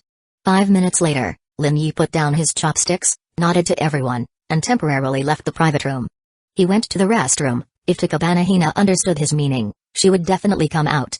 Half a minute later, Lin Yi saw Takabana Hina arriving. Teacher, I'll explain it to you later, I didn't mean to, the thing is in your pocket, go change into it. In just a moment, Lin Yi brushed past her and headed back to the private room. Takabana Hina was stunned, the thing was in her pocket? She put her hands in and felt the smooth, silky texture of the lace item. When did this happen? She had no idea. But Lin Yi's words I didn't mean to reassured her. It's good that it wasn't intentional, he's still a good student, hasn't changed. As for the cause and effect of this incident, she decided to find an opportunity to talk to Lin Yi alone later. Takabana Hina walked into the women's restroom, went to the last stall, closed the door, and changed into the item. Looking at the thing in her hand, thinking that it had been touched by Lin Yi, Takabana Hina's face couldn't help but show a faint blush. And when Lin Yi opened the door of the private room, he bumped into the girl who was just about to come out. Takabana-san, are you okay? Lin Yi instinctively reached out his hand, but for safety's sake, he retracted it, avoiding any accidents. I'm fine. Takabana Rua shook her head, please move aside, I want to wash my hands. Okay. Lin Yi stepped aside, Takabana Rua walked past, and the two brushed past each other. Everything seemed normal. Except for Uegahama Yue, Hiratsuka Shizuka and Yukino Shita. Yukino's gazes at Lin Yi carried an additional scrutinizing tone. Lin Yi ignored it, pretending he knew nothing and continued eating the barbecue. A minute later, the two sisters returned. Among the 6, it seemed that except for Uegahama Yue, the other 5 had an additional matter on their minds. The carefree Uegahama Yue didn't notice the change in atmosphere at all, focusing on eating the barbecue and enjoying the delicious food. When the last piece of barbecue was finished, Uegahama Yue leaned back, feeling the bloated discomfort from overeating, and couldn't help but take a deep breath to relieve the physical discomfort. Gulp gulp. She finally took a sip of orange juice to aid digestion. It's about time, I'll take you guys back. Teacher, I won't go back with you, I plan to look around nearby and buy something before heading back. Lin Yi decided to stay. He had an appointment with Ryowa Fujibayashi, and this place was closer to Ryowa Fujibayashi's residence, not to mention the matter with Takabana Hina. He thought Takabana Hina would also want to get answers as soon as possible. Alright. Hiratsuka Shizuka didn't insist. Hina, what about you sisters? Do you need me to take you back? Takabana Hina looked at Hiratsuka Shizuka, then at her sister Takabana Rua. Rua, do you want to look around a bit more before going back? Takabana Rua nodded. I want to look at some clothes, my old t-shirts don't fit anymore. Senpai, my sister and I will go back on our own later. Hiratsuka Shizuka looked at Yukino Shita Yukino and Uegahama Ue. Hiratsuka-sensei, I won't trouble you, I can go back by myself. Yukino Shita said calmly. She still remembered the incident at noon, and she felt that once she was alone with Hiratsuka Shizuka, there was a high probability that Hiratsuka Shizuka would bring up that matter.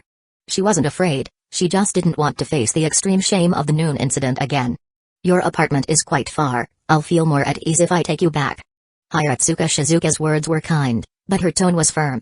Yukino Shita sighed inwardly, directly accepting, there was no escaping, she could only face it. Thank you, teacher. No trouble at all, Uegahama-san, I'll take you back too. Ah, yes, thank you, teacher. The pink-haired girl nodded, her chest bouncing along with the movement, allowing Lin Yi, sitting in front, to enjoy the view. Yukino Shita Yukino gave Lin Yi a sharp glance before withdrawing her gaze. She still maintained her aloof demeanor. Hiratsuka Shizuka stood up and went to the front desk to pay the bill first. The five of them packed up their belongings, made sure nothing was left behind, and then went outside the store to wait for Hiratsuka Shizuka. Alright, be careful on your way back, if you encounter any danger, make sure to protect yourselves. Hiratsuka Shizuka instructed the Takabana sisters. Don't worry, senpai, I'll message you when I get home. Under the watchful eyes of the three, Hiratsuka Shizuka took Yukino Shita and Uegahama into the car.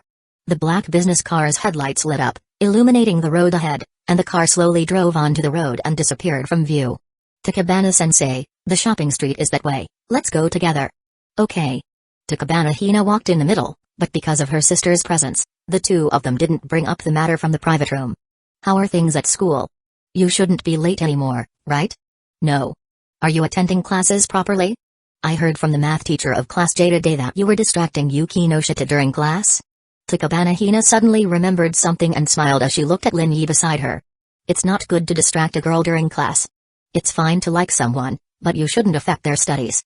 High school studies are related to future university and, in a way, to one's entire future. She began her lecture mode, fully displaying her role as a teacher. It was a misunderstanding by the teacher. I just wanted to ask Yukino Shita a question, but she ignored me. Ha ha ha. Yukino Shita-san is a good student, and you? Well, I hope you can become a disciplined and studious good student too. I'll do my best. Lin Yi replied. Just trying isn't enough, you need to give it your all. She smiled. Meanwhile, Takabana Rua listened on the side, occasionally glancing over. However, she now felt that the relationship between her sister and Lin Yi seemed quite normal, with no issues at all. Could it be that she was overthinking things? On the wide roadside, streetlights cast bright light, and the occasional cool evening breeze brought a sense of comfort and relaxation. Turning the corner, neon lights dazzled, the atmosphere of the shopping street was completely different. The streets were bustling with people, and many young, beautiful girls in short skirts walked by. Lin Yi even spotted a cute girl in a maid outfit. Although maid cafes are most common in Akihabara, similar shops can be found in other Japanese cities as well. Takabana-sensei, I'll go over there to look around. Alright. Takabana Hina understood Lin Yi's meaning, they would find time and opportunity to meet later. With her sister Rua by her side, she couldn't just leave her sister to talk to Lin Yi alone. Sister, let's go over there. Rua spotted a clothing store in the distance and pulled her sister's hand towards it. Looking at clothes was just an excuse, what she needed to do was create an opportunity for her sister to leave her side. 10 minutes later, Takabana Rua suddenly clutched her stomach, her face pale, and her voice trembling slightly. Sister, sorry, my stomach feels a bit uncomfortable. I need to go to the restroom. You. Go ahead and look around. Help me check out some t-shirts, just not too bright in color. If there's nothing suitable, it's fine. I understand, Rua. If it really hurts, I'll take you to the hospital. It doesn't hurt, just uncomfortable. Maybe I ate too much tonight. She slightly bent over and walked step by step down the corridor, finally disappearing around the corner from Takabana Hina's view. Takabana Hina felt lucky and immediately contacted Lin Yi to arrange a meeting spot. Then, she turned around, confirmed the direction, and walked over. About 20 meters away, Takabana Rua followed carefully. If sister isn't meeting him, then it's all just my imagination, I overthought it. But if the person her sister went out of her way to meet was Lin Yi, then her guess was almost certainly correct. Sister.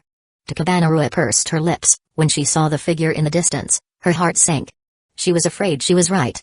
Lin Yi received Takabana Hina's message and hurried to the agreed meeting spot. Seeing Takabana Hina's serious expression, Lin Yi knew that if he didn't give a reasonable explanation, this gentle teacher would sternly criticize and hold him accountable. Takabana-sensei, This isn't a good place to talk. Let's go somewhere quieter. Takabana Hina looked at the occasional passers-by and nodded in agreement. The two walked side by side down the street, occasionally drawing curious glances from people passing by. As a beautiful woman, Takabana Hina naturally attracted the attention of men around her. Let's go there. Takabana Hina suddenly pointed at something. It was a pedestrian bridge connecting both sides of the road. There were no pedestrians at the moment, and even if someone did pass by, the two could notice and stop sensitive topics in time. All right. They reached the bridge, and Lin Yi leaned back, looking at the beautiful teacher beside him. Now, can you tell me what happened? Why? Why did that happen? Thinking about how her intimate clothing had suddenly appeared in Lin Yi's hand, she felt more shame than shock. How could such a thing end up in a man's hand? Even if it were her husband or boyfriend, she felt she couldn't accept it, let alone Lin Yi, a younger guy. Lin Yi extended his right hand. It's cursed. Hina was stunned. What the hell? What curse? Don't joke around. It's true, my hand is cursed. The drawback could also be called a curse, and Lin Yi felt there was no problem with that. Teacher, do you remember the dangerous incident we encountered half a month ago? Yes. That incident was something she could never forget, a deeply ingrained memory of her life. Have you heard of the occult game? Takabana Hina thought for a moment. It sounded familiar, and soon, related information came to mind. She hesitantly said, isn't that fake? There are too many true and false messages on the internet. When she encountered that anomaly, Takabana Hina also thought about it, but as time passed and life returned to normal without encountering anything strange again, she put the related thoughts aside and didn't pursue it further. Fake? Huh? Just treat it as fake. A sigh made Takabana Hina realize it was probably true. Some things are better not known. What you need to know is that I gained some special abilities because of it, and one of the side effects is this. He clenched his hand. When I touch some girls, their clothes are automatically taken. I just didn't expect you to be within that range.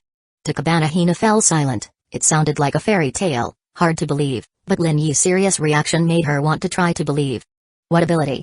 How to describe it? I call it pickpocketing. It's probably the ability to randomly obtain items from the person I touch. I haven't actively experimented with it, so I can't fully confirm the situation.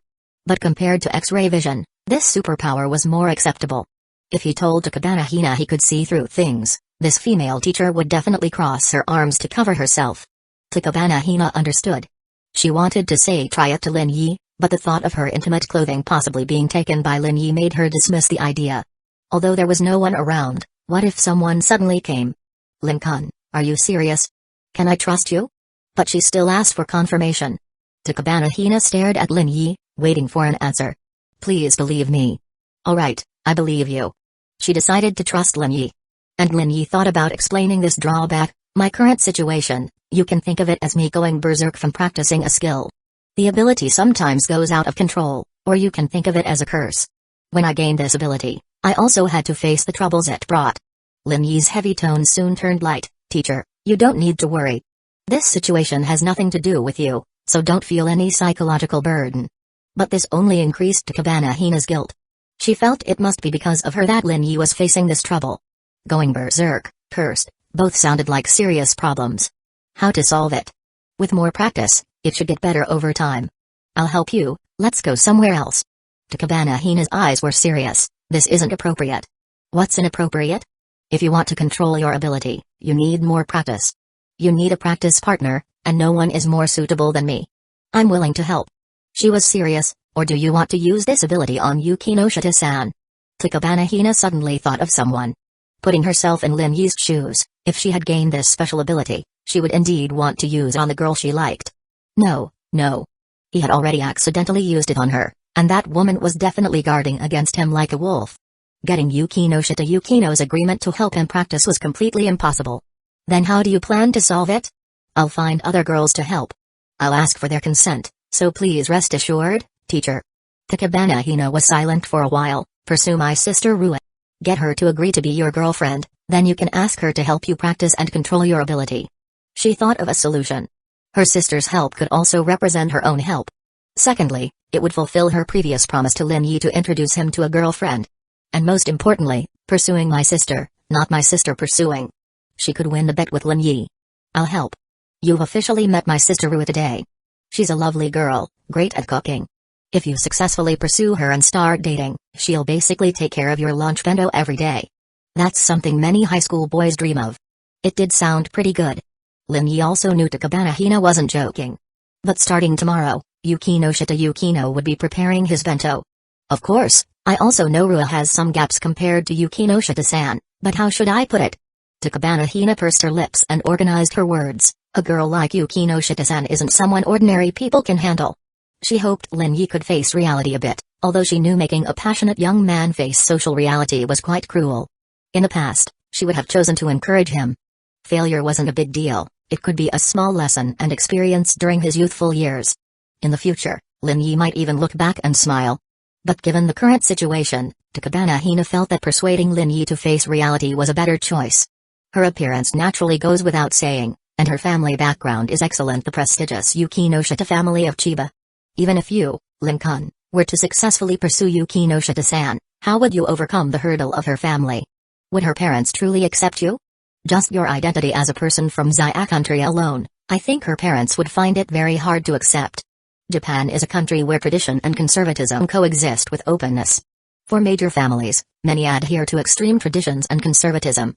Not to mention the many other obstacles standing in your way, the simplest and most important issue being income. You wouldn't want Yukino Shita-san to suffer and endure hardships with you, would you? As a young lady, her daily expenses are certainly not low. Takabana Hina said quite a bit, and it all made sense. From the words of this beautiful teacher before him, Lin Yi heard genuine concern and care. She truly had his best interests at heart and wasn't simply trying to push her sister onto him. The biggest difference between Hina and Yukino Shita Haruno was that everything Hina said today came from the heart, sincere and free of any ulterior motives. Haruno, on the other hand, no matter how well she disguised it, always had interests at the core of her concern. But Takabana Hina was different. Thank you, teacher. Thank you for your concern. She was an excellent teacher, and Lin Yi felt fortunate to have met such a good teacher. My sister also has many good qualities. You'll discover them once you spend time with her. Compared to Yukino Shita, an ordinary girl like Ru is more suitable for you, really. Of course, you don't need to think that far ahead now. Just try interacting with her, and if it doesn't work out, ending things is completely fine. Hina smiled and said, I can't guarantee that my sister will definitely agree to be your girlfriend. That's between you two. I can't make any promises. Teacher, thank you for your kindness. I'll seriously consider it. However, for the practice matter, I'll seek help from other friends. I do know quite a few female friends in Chiba. Having said this much, Takabana Hina couldn't push further. She had already said enough. Alright, think about what I've said. I'm serious. Of course, there's a reason I'm promoting my sister like this. I believe my sister Rui will be happy with you. Lin-kun will definitely protect Rui well and never let her get hurt or sad. This is my selfish desire as an older sister. Her heartfelt words felt very sincere, naturally increasing one's goodwill toward her. Lin Yi responded. It's about time. I should head back. Be careful in the future and don't run into other girls. Other girls won't be as understanding as me. If this behavior of yours gets exposed, even if Hiratsuka-sensei and I step in, the school might not go easy on you. I'll be careful.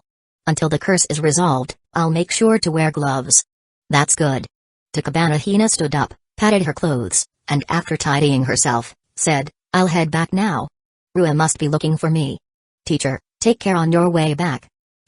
Takabana-san is over there, about 20 meters away by the tree. Takabana Hina? She was shocked. Her sister's presence here clearly meant she had followed them from the start. In other words, her sister had noticed something from the beginning. Could it be that scene in the dinner private room had been seen by her sister? In an instant, Takabana Hina's heart trembled, and her ears burned. Pretend you don't know. If my sister asks, keep your mouth shut about the private room incident. Absolutely do not say anything. If her sister found out, where would her dignity as an older sister go? So, for the sake of Takabana Hina-sensei's reputation, I cannot pursue Takabana-san, nor can I use her as a practice target. Takabana Hina swallowed. What Lin Yi said made sense. Not necessarily. As long as we don't say anything, it'll be fine. I still hope you'll pursue my sister and become my future brother-in-law. I have high hopes for you. With that, Takabana Hina waved and walked off the overpass. She walked slowly, giving her sister time to return first. Lin Yi watched as the two sisters walked away, one after the other, before heading off to Ryawa Fujibayashi's house. 3 minutes later, Takabana Hina met up with her sister Ru outside a clothing store. Sorry, Ru. Did you run into someone, sister? Takabana Ru naturally asked. Lin-kun had something to discuss with me, so I chatted with him for a bit. Sorry, I didn't get to look at the t-shirts you wanted.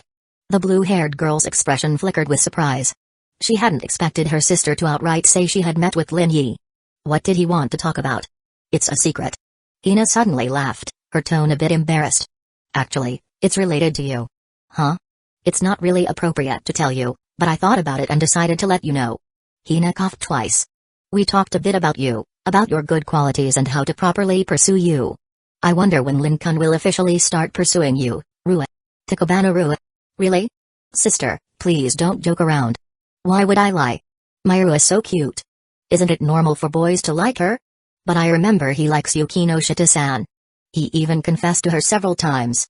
That just shows how my Rue's presence has surpassed Yukino Shita-san in some boys' hearts. Doesn't that prove Rue's charm? This made Takabana Rue blush slightly. Her usually expressionless face showed a faint trace of embarrassment. Haha, let's go. Today, I'll pick out a beautiful outfit for you. You can wear it on your future dates. No need, sister. But Rue couldn't resist and was half pulled by Hina into the clothing section to pick out a pretty outfit. On the other side, Chiba Luxury Apartments, after dropping Yuiga Hamayu off at her home, Hiratsuka Shizuka brought Yukino Shita Yukino back to her apartment and suggested going up for a visit. Yukino Shita Yukino knew she couldn't escape this. She accepted it expressionlessly, preparing herself for Hiratsuka's interrogation. Hiratsuka-sensei, please have some water. Thank you. This wasn't Hiratsuka's first time here, but compared to her last visit, the apartment hadn't changed at all. It was still simple and empty, lacking any sense of liveliness. Yukino Shita Yukino sat across from Hiratsuka, her gaze occasionally flickering toward her. Hiratsuka sipped her tea, gathering her thoughts before speaking.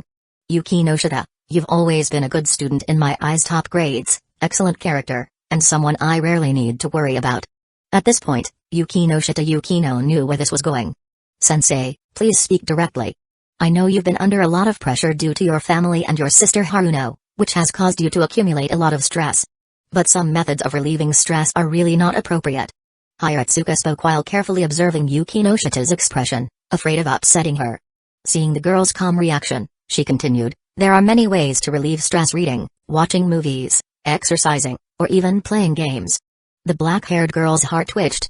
She knew she had been labeled as a pervert by her teacher, someone who resorted to abnormal behavior to relieve stress. Damn it, this was all Lin Yi's fault. This humiliation and shame, she would make Lin Yi take responsibility for it. Sensei, I understand.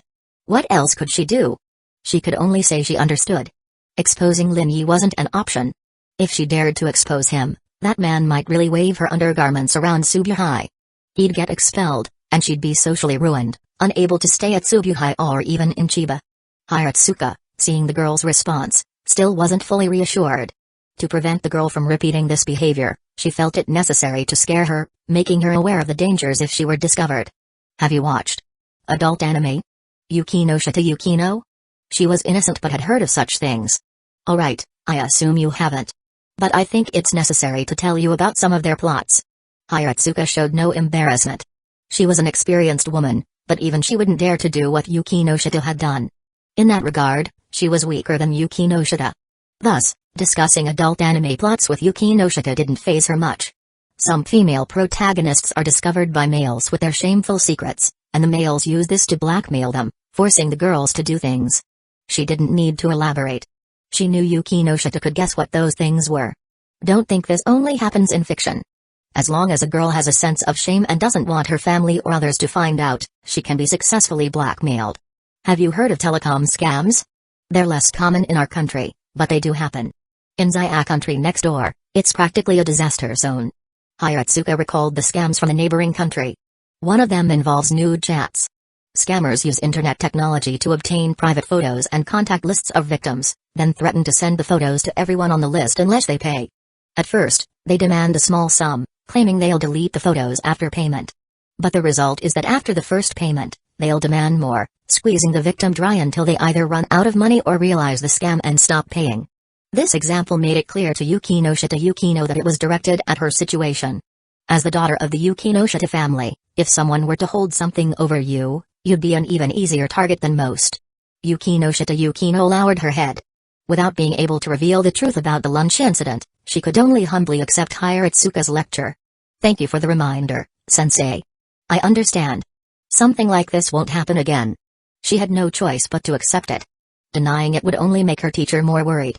But this humiliation and shame, she would remember it. She decided she would make Lin Yi pay for it. I believe you.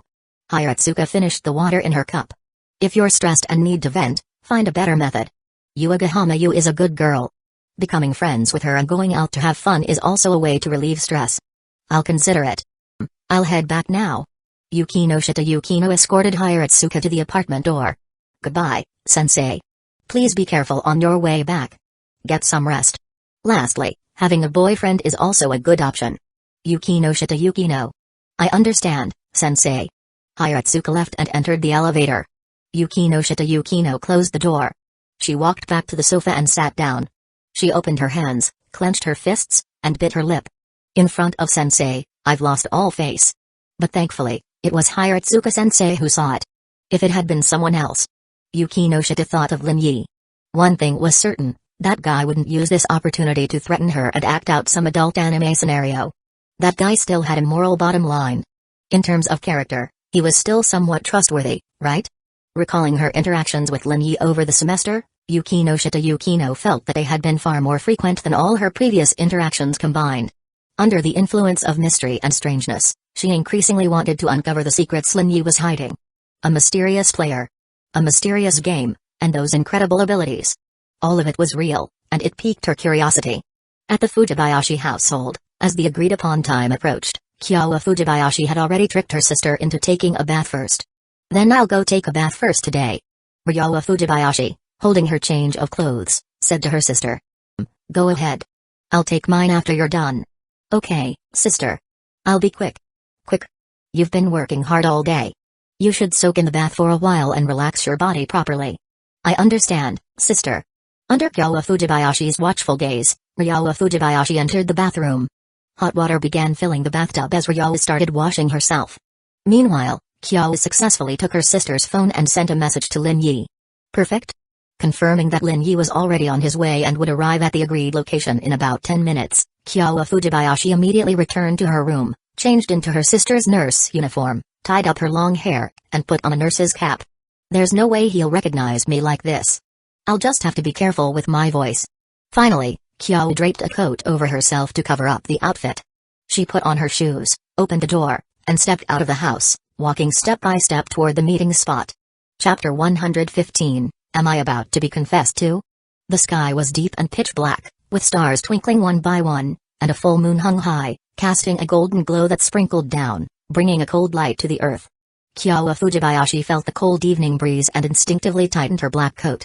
She walked step by step on the street, the crisp sound of her footsteps constantly echoing. The light from the street lamps stretched her shadow, elongating it to the end behind her. Finally, after walking for about 2 minutes, Kyawa Fujibayashi saw a bright red and purple sign flashing on a building. She hummed lightly. Soon after, Kyawa Fujibayashi saw a figure leaning quietly against a street lamp in the distance, waiting. She suppressed her inner emotions, recalling the usual way her sister Ryo and Lin Yi interacted, and after a slight adjustment, she walked straight over. Good evening, cough cough, Lin-kun. Kyawa Fujibayashi coughed twice, her right hand covering her red lips, looking slightly uncomfortable as if she had a cold.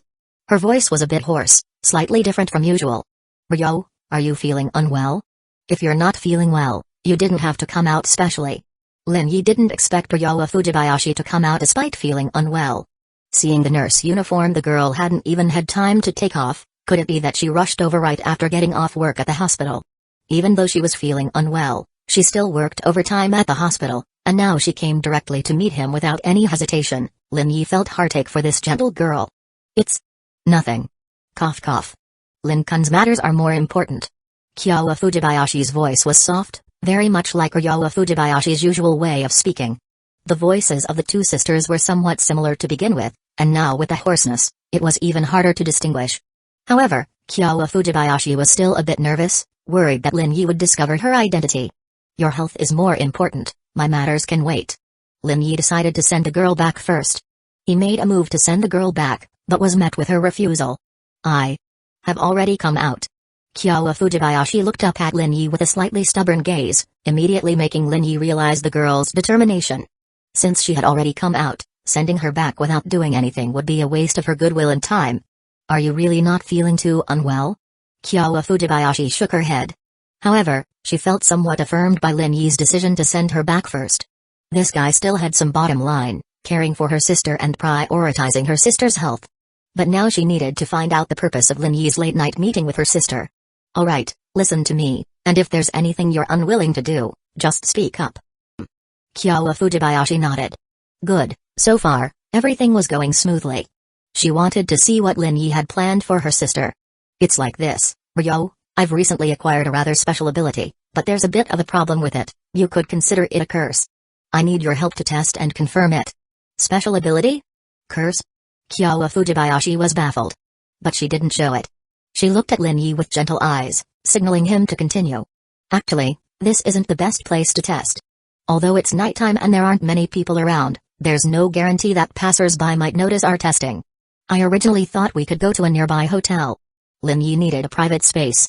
If Ryowa Fujibayashi were alone at home, the Fujibayashi household would be a good choice, or coming to his apartment would also work. But now, only a nearby hotel or inn would be suitable, free from outside disturbances. Upon hearing this, Kyowa Fujibayashi's mood shifted. This guy, he's really trying to trick my sister into going to a hotel. What does he plan to do at a hotel late at night? What ability? It's all just an excuse to fool my sister.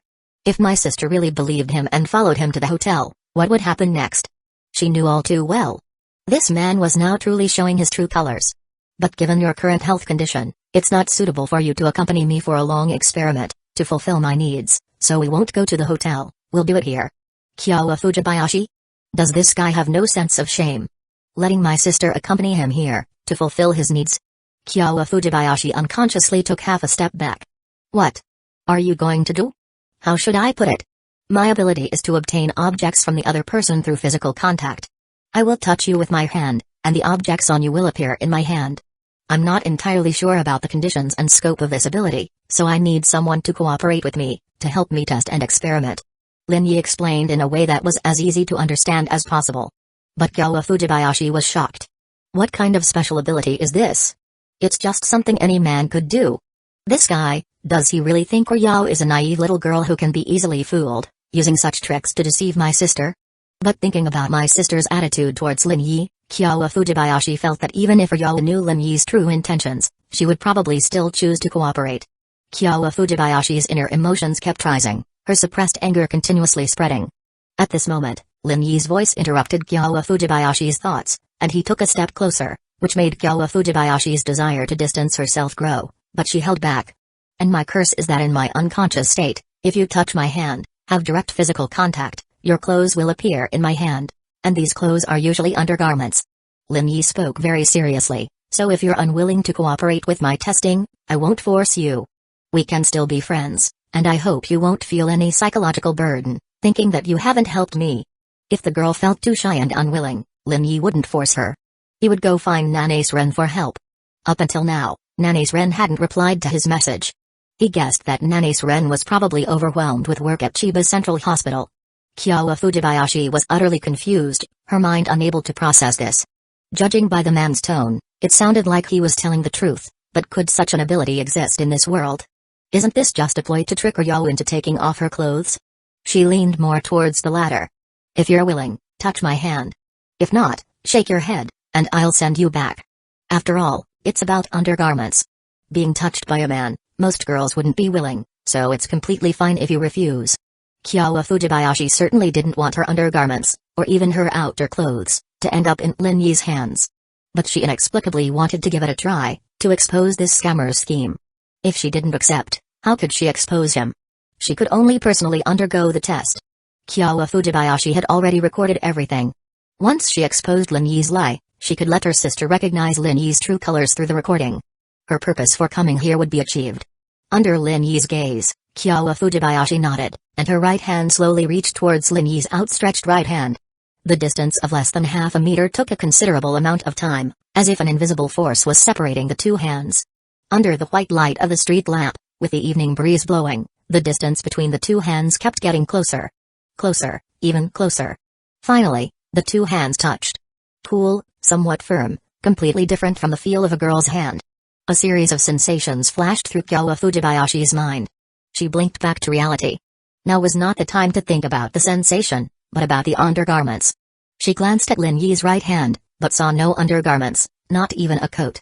Was it in his left hand? Kyowa Fujibayashi immediately shifted her gaze, but didn't see any clothing in Lin Yi's left hand either.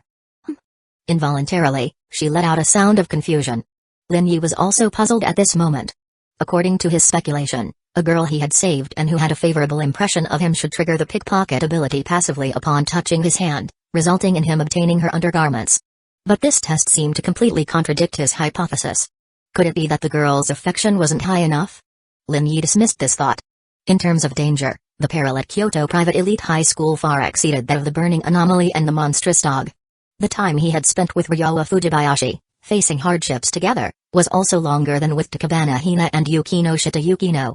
There was no reason why Ryowa Fujibayashi would rank below Takabana Hina and Yukino Shita. So, where was the problem? Was his guess about the flaw incorrect? Let's try again. At Lin Yi's request, Kyowa Fujibayashi once again took hold of his hand. But still, there was no change. Kyowa Fujibayashi was inwardly ecstatic, but on the surface, she maintained a somewhat subdued demeanor, striving not to let Lin Yi notice her anomaly. The second attempt still yielded no reaction. The third time was also without any response. Lin Yi pondered deeply. Perhaps you can't trigger my curse. That's a good thing. A good thing? Keep making things up. Then, use your ability on me actively. If passive doesn't work, then give me the active version. I'd like to see how you can continue to fabricate this. Alright, this is also a test I hoped you could help with. What can be obtained by actively using the pickpocket superpower? Is it random, or can it be controlled by consciousness? Right now, I want to obtain the black coat you're wearing. Kyowa Fujibayashi watched, as Lin Yi reached out towards her, finally touching her hand. Starting from the hand to undress? But feeling the touch of skin on her palm, she realized Lin Yi was merely touching her. So cold, a chilling sensation. A wave of coldness emerged, and Kyowa Fujibayashi blinked to see her black coat appearing in Lin Yi's right hand. Kyowa Fujibayashi? What's going on? How did this happen? How did the clothes she was wearing end up in Lin Yi's hands just like that? How was this done? Alright, I wanted to obtain the black coat you're wearing, and by touching your hand, I can get it. Throughout this process, he had been focusing on obtaining the black coat, constantly reminding himself and visualizing the style of the black coat to deepen the impression. Put it back on. Lin Yi handed the coat back to Kyowa Fujibayashi, who was now in a pink nurse uniform, the fitted style outlining her well-proportioned figure, the uniform adding a unique charm to the girl. Lin Yi took a couple more appreciative glances. The girl was already beautiful, and now in uniform, she looked even more stunning. Next, I'll try touching other parts to see if I can obtain something. Kyowa Fujibayashi's mind was a tangled mess, completely unsure whether to believe or deny the strange changes happening to her. But her clothes had indeed suddenly appeared in Lin Yi's hands. Let's see more. Kyowa Fujibayashi decided to watch Lin Yi's subsequent tests. Her wrist was grasped, and the coat she had just put on disappeared again. Her heart was eerily quiet. Now, she believed what Lin Yi had said. There really are such magical abilities in this world. Put it back on. Next, let's try something else. How about your phone? Lin Yi suddenly thought of something. Right now, I haven't seen where you keep your phone, nor do I have a strong impression of your phone. Let's see if I can accurately obtain the phone you're carrying under these circumstances. After saying this, Lin Yi began to act. Phone, he kept reminding himself, reaching out again to touch the girl's hand. Activating the pickpocket ability. The next moment, Lin Yi saw what appeared in his hand, not the phone, but the pink nurse uniform. Kyowa Fujibayashi? She was still wearing the black coat, but the pink nurse uniform had appeared in Lin Yi's hands. Whoosh! A cold breeze blew past, making Kyowa Fujibayashi feel chilled from the inside out.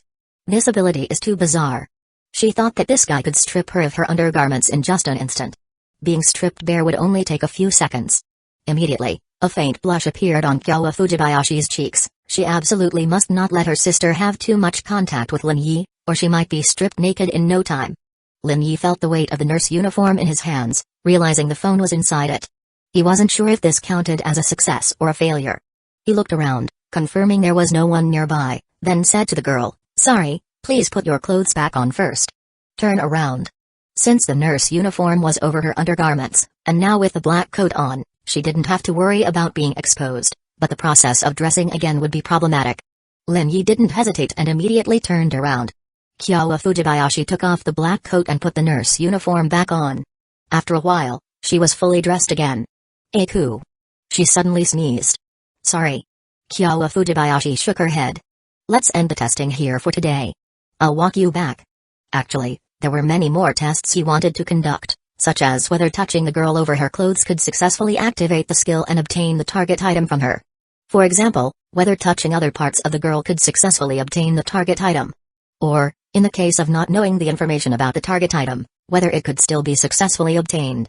However, making a girl with a cold stand in the chilly outdoor wind to continue testing, Lin Yi really couldn't bring himself to do that. Are we done? Yes, we're done, that's enough. For the remaining tests, Lin Yi decided to find someone else. Ryowa Fujibayashi wasn't good at refusing people. Under normal circumstances, he would have continued to ask for her help. But the girl was currently unwell with a cold, and he felt too embarrassed to ask her for further assistance. Kyowa Fujibayashi wrapped herself tightly in her coat and walked side by side with Lin Yi. They headed towards the Fujibayashi household.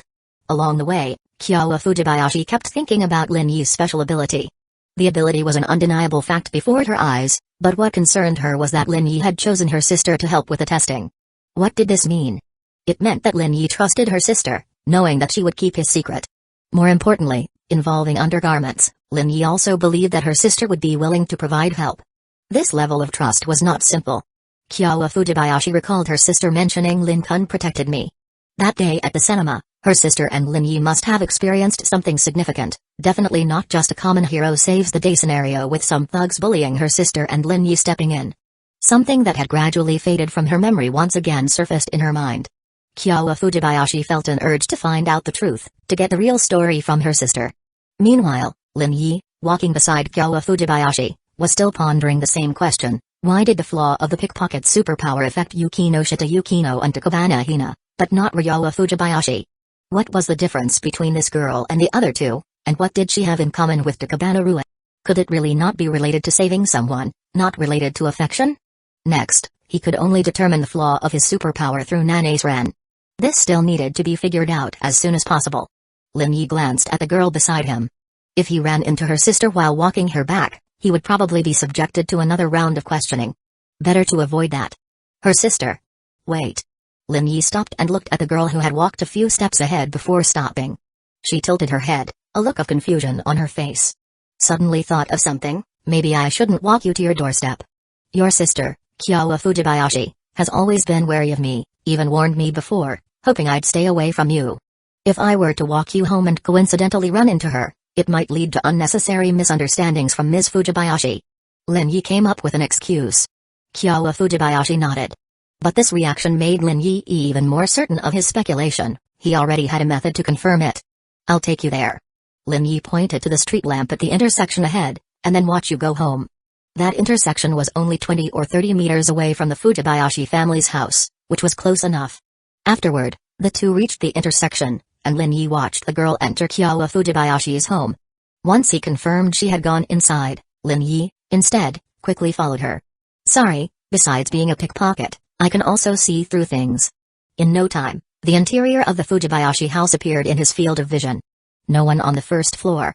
Lin Yi looked up to the second floor, and soon a beautiful girl with short purple hair appeared in his sight. The next moment, he immediately withdrew his gaze, ending the X-ray skill. But the beautiful, alluring scene lingered in his mind, impossible to shake off. Compared to Yukino, Ryowa Fujibayashi had a much better figure. She's actually taking a bath. He felt a bit awkward, having seen a beautiful scene he shouldn't have. But then he thought about how he'd spent most of the previous week looking at Yukino's body, and suddenly it didn't seem like a big deal. No need to feel embarrassed. The one who met me was the older sister, Kyowa Fujibayashi. She almost fooled me. She's really good at playing games, just like in the original story. Lin Yi recalled that oven animation of the Kyowa Fujibayashi route, where, in the end, Kyowa Fujibayashi cut her hair and pretended to be her younger sister in front of the male lead. This time, he had experienced that scene in reality. If I had known earlier, could I have called out Kyowa Fujibayashi to her face, and she'd have had to just endure it? Lin Yi let out a smile. Soon, he rubbed his eyes and looked at the first floor again. At that moment, Kyowa Fujibayashi took off her outer clothes and removed her nurse cap, her gorgeous long purple hair cascading down like a waterfall. He withdrew his gaze. This X-ray skill really tires out the eyes stinging and sore. Besides limitations like distance, range, and intensity, it also put a considerable strain on his eyes. Spending game points could reduce the side effects and increase the intensity and range, but Lin Yi wasn't in a hurry to upgrade it. Instead, he considered saving up his game points to quickly level up his time stop skill. Since he hadn't encountered any supernatural events yet, he wasn't eager to spend game points on upgrades. Based on the current situation, he'd gain a new supernatural skill every week. But his game points were limited, so with his points not being particularly abundant right now, he decided not to spend too many on unnecessary skills for the time being. As long as they were usable and sufficient, there was no need to pursue higher levels. Lin Yi left, heading toward the nearest train station. In less than 5 minutes, he received a call from Ren Nanes. Lin-kun, I'm so sorry, really sorry. The hospital was so busy tonight with a ton of emergency patients. I didn't have time to check my phone, so I didn't see the messages you sent me. What he heard was Ren Nanes' apologetic voice. The girl sounded very embarrassed. Don't worry about it. Nurses in big hospitals are indeed busy, I understand. Lin Yi's words let Ren Nanes breathe a sigh of relief. Thank you. Do you need help with anything? I can't help you today, I'm afraid, but tomorrow works. I'll finish my shift tonight, and starting tomorrow morning, I'll have a day and a half off. Ren Nanes really wanted to help Lin Yi. Even if it were just an ordinary friend asking for help, she'd do her best, let alone Lin Yi, who was her benefactor. Tomorrow works too. Great, then tomorrow it is. Do I need to prepare anything in advance? How should he explain this to Ren Nanes? Lin Yi felt it wasn't appropriate to say over the phone. Let's talk about it tomorrow night. If you don't want to, that's fine too. No, I'm willing. Oh. Lin Yi couldn't help teasing her, really? But before Lin Yi could say more, Ren Nanes quickly added, her words tinged with a faint hint of shyness. The nurse was blushing. Nothing naughty, though. That's no fun. Boys always like that kind of thing. Anyway, nothing naughty other than that, I'll do my best to help you. Ren Nanes bit her lip, feeling it was still too early. They hadn't even had a proper date yet. At least, there should be one date, right? That's what she thought. The last time could barely count as a date, but it ended halfway, and that was because of her. Wait until you hear my request tomorrow before deciding if you're willing. Okay. Ren Nanes had a slight feeling that Lin Yi's request might have a tiny bit of a troublesome element to it. But for her, she'd do her best to help. The girl named Ren Nanes had always wanted to repay her debt of gratitude to Lin Yi for saving her life. Just treating him to a meal and accompanying him to explore Chiba wasn't nearly enough. The call ended. Ren Nanes put down her phone. Snap. Suddenly, a hand clapped onto Ren Nanes' shoulder, and a gray-haired nurse appeared. Ren, who are you chatting with? You looked so focused and happy. Ren Nanes shook her head vigorously. No, just a friend. A friend? A boyfriend, you mean? Naughty. No naughty, haha, not a boyfriend yet. I can't believe Ren's dating someone and didn't tell me I'm hurt. The gray-haired girl put on a sad face. It's really just a friend, Suzuka. Izami Suzuka, Ren Nanes' good friend. Haha, I don't believe you. Next time, bring him out so I can meet him. I'll help you vet him. There's really no one. Ren Nanes denied it, her face red. Izami Suzuka's smile grew even brighter, and she started playfully teasing her. But speaking of which, there sure were a lot of emergency patients today. I almost thought it was flu season again. Yeah, anyway, stay safe. Because she'd experienced a supernatural event before, Ren Nanes couldn't help but associate unusual occurrences with supernatural events. She wondered if she was being overly sensitive sometimes. It had been 10 days since the supernatural bus incident, and she hadn't encountered another strange event since. The odds of encountering a supernatural event couldn't be that high. She could really relax now. Of course, we have to stay safe. Ren, you're so pretty if you're not careful. What if some guy starts bothering you? Suzuka, you too. The two nurses in pink uniforms started messing around, adding a touch of faint liveliness to the quiet hospital. At the Fujibayashi house, Kyowa Fujibayashi returned to her room, took off her nurse uniform, and folded it neatly, planning to return it to her younger sister's room. But she happened to run into her sister, wrapped in a bathrobe, on the second-floor hallway. Sis. Kyowa Fujibayashi looked at the nurse uniform in her sister's hands, puzzled. Didn't I say before that I wanted to wear a nurse uniform to the hospital to see if your colleagues could tell us sisters apart? So I tried it on first. If you mind that I wore it, I'll wash it for you. Sis, what are you saying? How could I think you're dirty? Kyowa Fujibayashi got a little upset, which made Kyowa Fujibayashi apologize. Yes, my bad. How could Ryo ever think I'm dirty? Kyowa Fujibayashi chuckled and pushed her sister Ryo into her room. Her sister's room wasn't much different from hers, just a few small trinkets and dolls set them apart. The two sisters chatted for a while before turning off the lights and sleeping in the same bed. Kyowa Fujibayashi scooted closer. Ryo, tell me how Lin Yi protected you back then, okay? Ryowa Fujibayashi. She thought her sister had let it go, but it turned out she hadn't given up.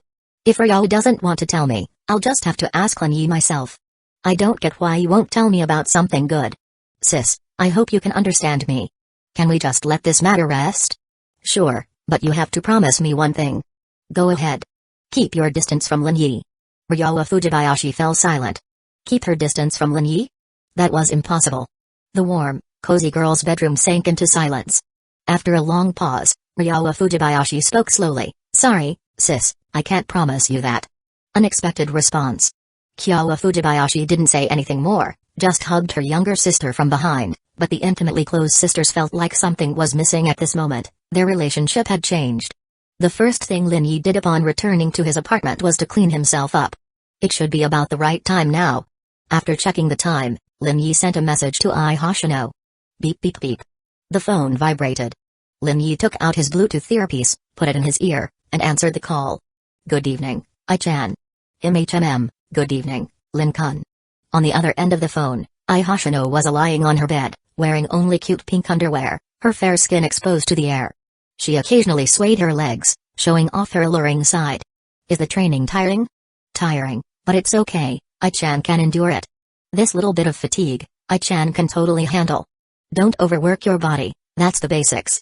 Ai-chan understands. Now Ai-chan is eating well, 3 meals a day, balanced nutrition. Ai-chan listens to Lin-kun. This didn't require Lin Yi's repeated reminders. Ai Hoshino was already doing it well.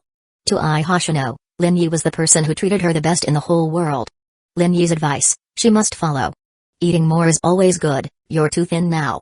Ai-chan will try. By the way, Ai-chan has some good news to tell Lin-kun. Lin Yi remembered this matter. Ai Hoshino had sent a message about it in the afternoon. What good news? I've got some information, news about my san. Lin Yi was stunned. He was happy about the girl's attentiveness to his concerns. After all, Lin Yi himself had almost forgotten about Mai Sakurajima these past few days, completely forgotten. There had just been too many things going on recently. Sorry, Mai. Lin Yi almost laughed at the thought. It seemed his obsession with Mai Sakurajima wasn't that deep after all. When he first arrived in this world, he thought about going to see her, but by now he had gradually gotten used to life here, without much impulse or drive to specifically seek out Mai Sakurajima. Mai is going to shoot scenes in Akihabara, Tokyo this Sunday. She couldn't contain her smile. In her words, there was an air of seeking praise and credit. That's good news, right? It is good news, thank you. Who told Ai-chan to be Lin-kun's good friend? This little thing is absolutely no problem, but can Lin-kun agree to a small request from Ai-chan? Go ahead. Lin Yi said. On Sunday night, Ai-chan's idol group Komaki will be holding a concert in Tokyo. Can Lin-kun come to watch? She was a bit nervous, because she remembered Lin Yi had said he would no longer support her, but would support Mai Sakurajima instead.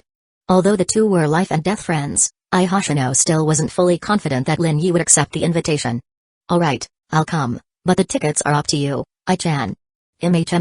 No problem, Saido-san will prepare them, arranging the best seat for Lin-kun. Then I look forward to it. But has Saido recovered? Yes, he recovered a week ago. Saido-san is mostly back to normal now, though he occasionally gets scared by certain things, but overall he's back to normal. Thank you for your concern for Saido-san. Ai Hoshino expressed her gratitude on his behalf. He's your boss, my concern for him is actually concern for you. The purple-haired girl hummed in agreement, her heart filled with a sweet warmth. This feeling, she liked it so much, she wanted more of it. Suddenly, Ai Hoshino thought of something and immediately spoke up. Lin-kun, our Komaki group has a new member, very cute. I took a photo, I'll show it to you now. Ding dong. Soon, Lin Yi received a new message. A group photo, Ai Hoshino with a bright smile, and next to her was a cute girl with deep blue long hair, wearing a blue and white sailor uniform, exuding youthful vitality, her radiant smile full of happiness and joy. How is it? Very cute, right? Very cute. Lin Yi acknowledged the girl's cuteness. This was the kind of girl that would make men unable to look away at first sight. In terms of looks alone, this girl was already at the level of a top idol, and if her talents were up to par, becoming a popular idol shouldn't be too much of a problem. With her joining, Ai-chan's idol group will soon become famous, right? Ah, that's right, with Sayaka-chan joining, Our Bikamaki will definitely be liked by more people. Hoshino's words were filled with anticipation and longing for the future. An idol group can't rely on just one person. To make an idol group famous, it needs several popular idols. Of course, there are cases where one popular idol can elevate the entire group, but such cases are relatively rare. However, upon hearing this name, Lin Yi felt a sense of familiarity. What's her full name? Sayaka? Full name is Sayaka Mizuno. Does Lin-kun know Sayaka-chan? But just after seeing the photo, Lin Yi hadn't shown any reaction. Lin Yi hummed in acknowledgement. I've heard of her. This is the first time seeing her in person. Hoshino was puzzled. She didn't quite understand what Lin Yi meant. Don't think too much. With her joining, your Bikamaki will be famous in no time, but I'm actually worried about you. Why?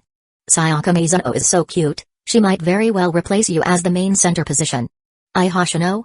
That was an idol with super high school level potential in Engan Rinpa. If nothing unexpected happens, Sayaka Mizuno could very well become a top idol. Hoshino might not really be a match for Sayaka Mizuno. Lin-kun, that's so mean. Even if you think highly of Sayaka, you shouldn't say that. We're friends. You should support me, have confidence in me. Even if the opponent is Sayaka, I absolutely won't lose to her. Hoshino muttered, expressing her unhappiness. I'll treat you to milk tea as my apology. Hoshino hesitated, torn. That's so sneaky. Lin-kun just wants to trick me into eating sweets. Will you drink it or not? I'll drink it. Hoshino gave in. An occasional cup of milk tea was fine. She would just have one with Lin-kun. It definitely wouldn't be a big problem. The deep purple-haired girl comforted herself like this. Suddenly, Hoshino thought of something and immediately said, I almost forgot, Lin-kun. Actually last Saturday I received an invitation mission from the mystery game. Last Saturday? Wasn't that when he was in Macau? Was it a casino-related invitation mission? No, the mission name was Mountain Villa. The content was to survive until the time limit ended. Because it was a mission that could be refused, I refused and didn't participate. Hoshino knew her own strength well. Her blessing fan interaction must be used on the mandatory mission every month. Without relying on Lin Yi's strength, she couldn't pass the mission. But if you receive a mission in the future, contact me in time. It wasn't the same invitation mission as his. It seemed the mystery game would send invitation missions to players at irregular intervals, and the mission items were not the same. For example, the casino he participated in only had 4 veteran players. I remember, Lin-kun. Hoshino nodded repeatedly to show she understood. The two chatted a bit more before saying goodbye and resting. Lin-kun, when are you planning to come to Tokyo? Will you come on Saturday, or on Sunday itself? If Lin Yi came a day early, she might be able to spare an evening to accompany Lin Yi for a stroll around Tokyo. She hadn't had a proper walk and chat with Lin Yi yet. Lin Yi thought about the weekend's events and suddenly realized there were quite a lot of things, a bit too much to arrange. Ryawa Fujibayashi and Nanace Ren had both invited him this weekend, and Yuki no Shita had also invited him. Now there was Hoshino's invitation. He only had one weekend, but 4 girls had invited him? That was a bit difficult. We'll see then, I'll let you know in advance. Hoshino was a bit disappointed. If Lin-kun comes early, I can introduce Sayaka to you. Lin Yi laughed. Is this how you try to bribe me?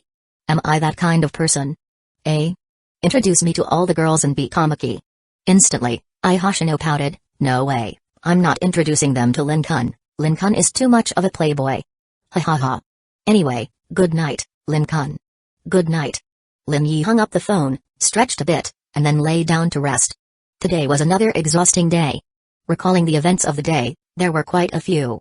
April 23rd, Tuesday, Lin Yi, as punctual as ever, arrived at Subu High. He entered the school building and opened his shoe locker to take out his indoor shoes.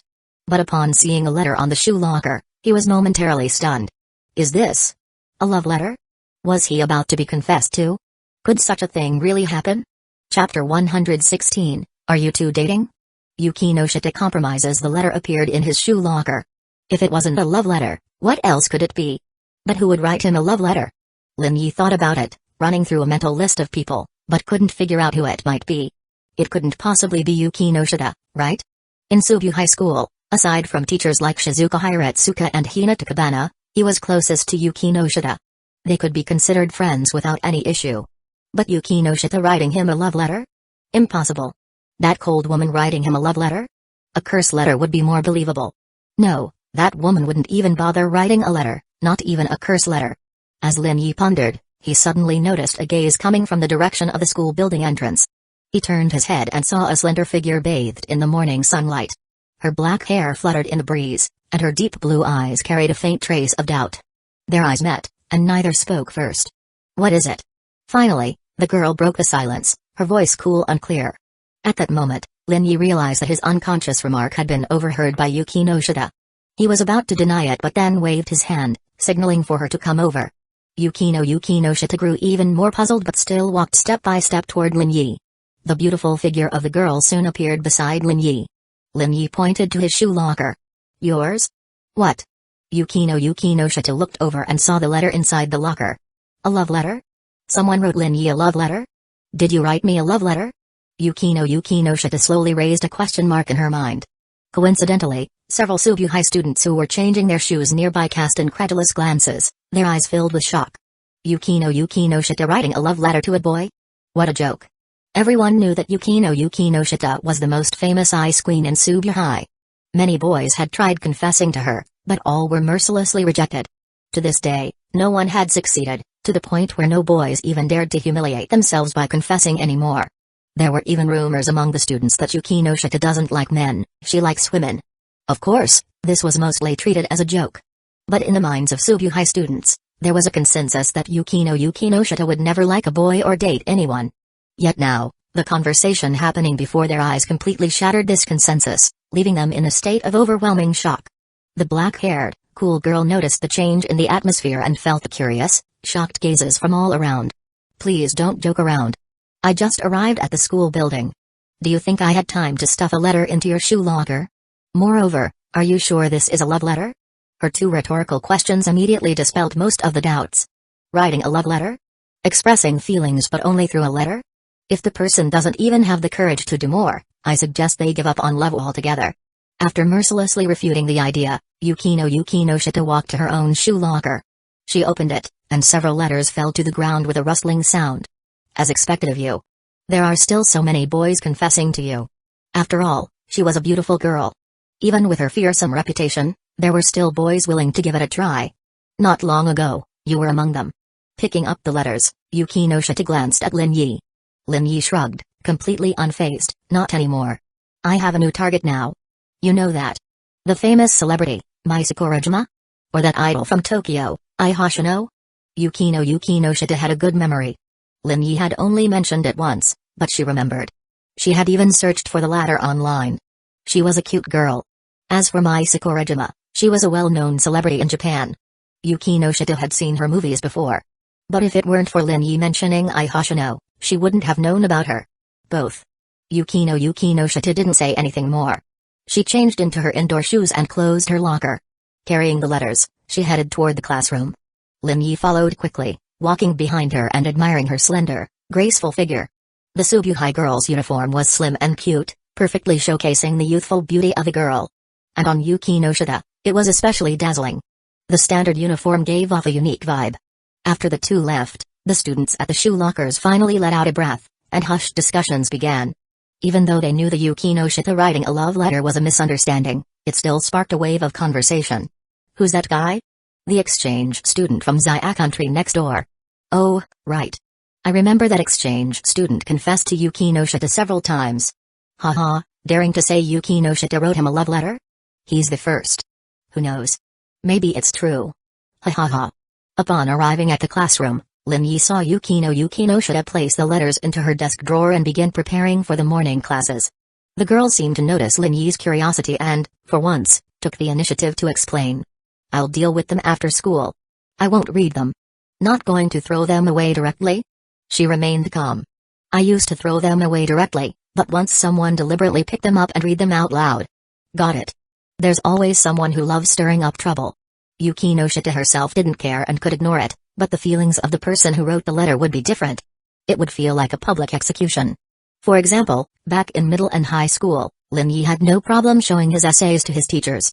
But if his parents or classmates read them, it would feel entirely different.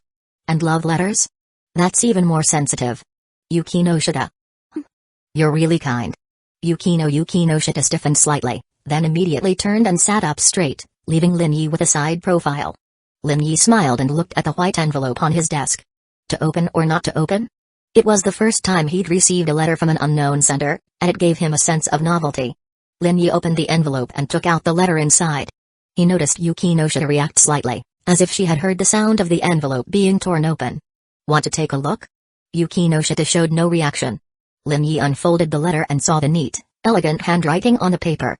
The strokes were clear and delicate. The handwriting was definitely from a girl. Lin Yi had been worried it might be from the guy. After school today, rooftop. I need to talk to you. The content was simple, specifying a time and place and stating the purpose. But this was definitely not a love letter. Sigh. Lin Yi deliberately sighed softly, keeping his eyes on the girl. Seeing that Yukino Shita remained in the same position, he continued, I never thought I'd have a day like this. Looks like I have a date this weekend. At that moment, the black-haired girl by the window struggled to suppress her inner turmoil, taking deep breaths to calm her racing heart. Her sharp instincts told her that Lin Yi was doing this on purpose. He mentioned the weekend specifically to see her reaction. So she absolutely couldn't fall for it. Seeing that Yukino Shita didn't react, Lin Yi felt a bit disappointed.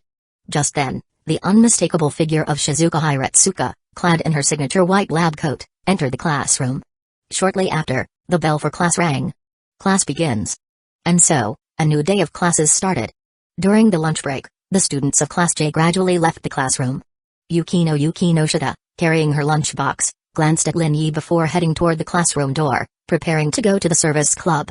Lin Yi walked toward the back door, but as soon as he stepped out, he saw Hinata Kabana, the teacher. Teacher. Are you looking for me? Yes. Hinata Kabana looked at Lin Yi's hands and noticed that he was wearing flesh-colored gloves today. If one didn't look closely, it would be hard to tell that he was wearing gloves. Then, she glanced around and saw Yukino Shita looking at her, nodding in greeting before leaving. How was last night? I have a general understanding. After school today, I'll ask another friend to help me continue testing. Can you control it? This was Hinata Kabana's biggest concern. She wasn't worried that Lin Yi would actively use this ability for evil, but she was afraid of accidents. I think so. With more training over the next few days, things should return to normal.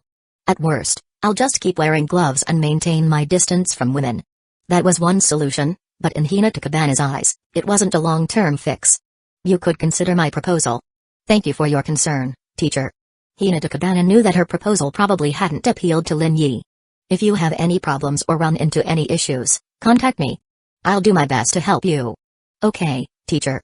Hinata Kabana waved and turned to leave, only to see her younger sister not far behind her. Ruin. Sister. Don't call me sister at school. But by now, many people knew that Hinata Kabana was Ruita Kabana's older sister. The two sisters joined up and headed to their usual spot to eat together.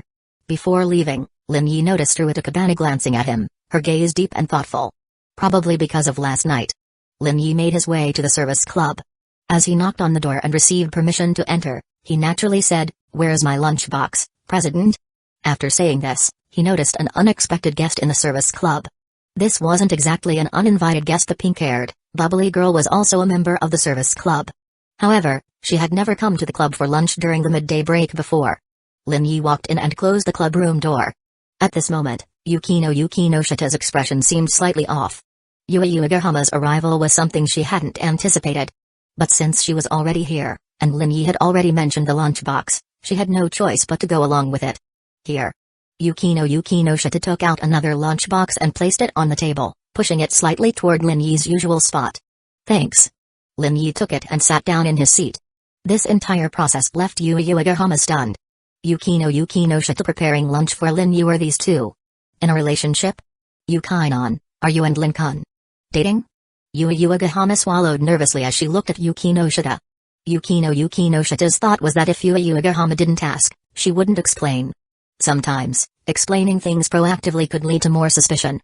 But now that Yuagahama had asked, she decided to answer. It's repayment for saving me last week. I'm making lunch for him for 3 days. Yuagahama suddenly understood. Oh, I see. I thought you and Lin-kun were dating. I even heard this morning that Yukainon wrote Lin-kun a love letter. As expected, the rumor had spread. Yukino Shita wasn't surprised, but she still shot a glare at Lin Yi, as he was the main reason for this mess and had to take responsibility. It was someone else who wrote it to him. Yuagahama's eyes sparkled with curiosity as she looked at Lin Yi. Lin-kun, would you mind sharing what the letter said? I would. Instantly, Yuagahama looked disappointed. Actually, it's nothing much. It just asked me to meet on the rooftop after school. Wow. Yuagahama got excited. A confession. It must be a confession, right? It's not from you, is it, Yuagahama-san? Huh? Yuagahama froze, then vigorously shook her head. No, it's not me. I don't like you, Lin-kun. That's somehow really sad to hear. Yuagahama flustered, trying to explain and comfort him but not knowing how to start. Haha, just kidding.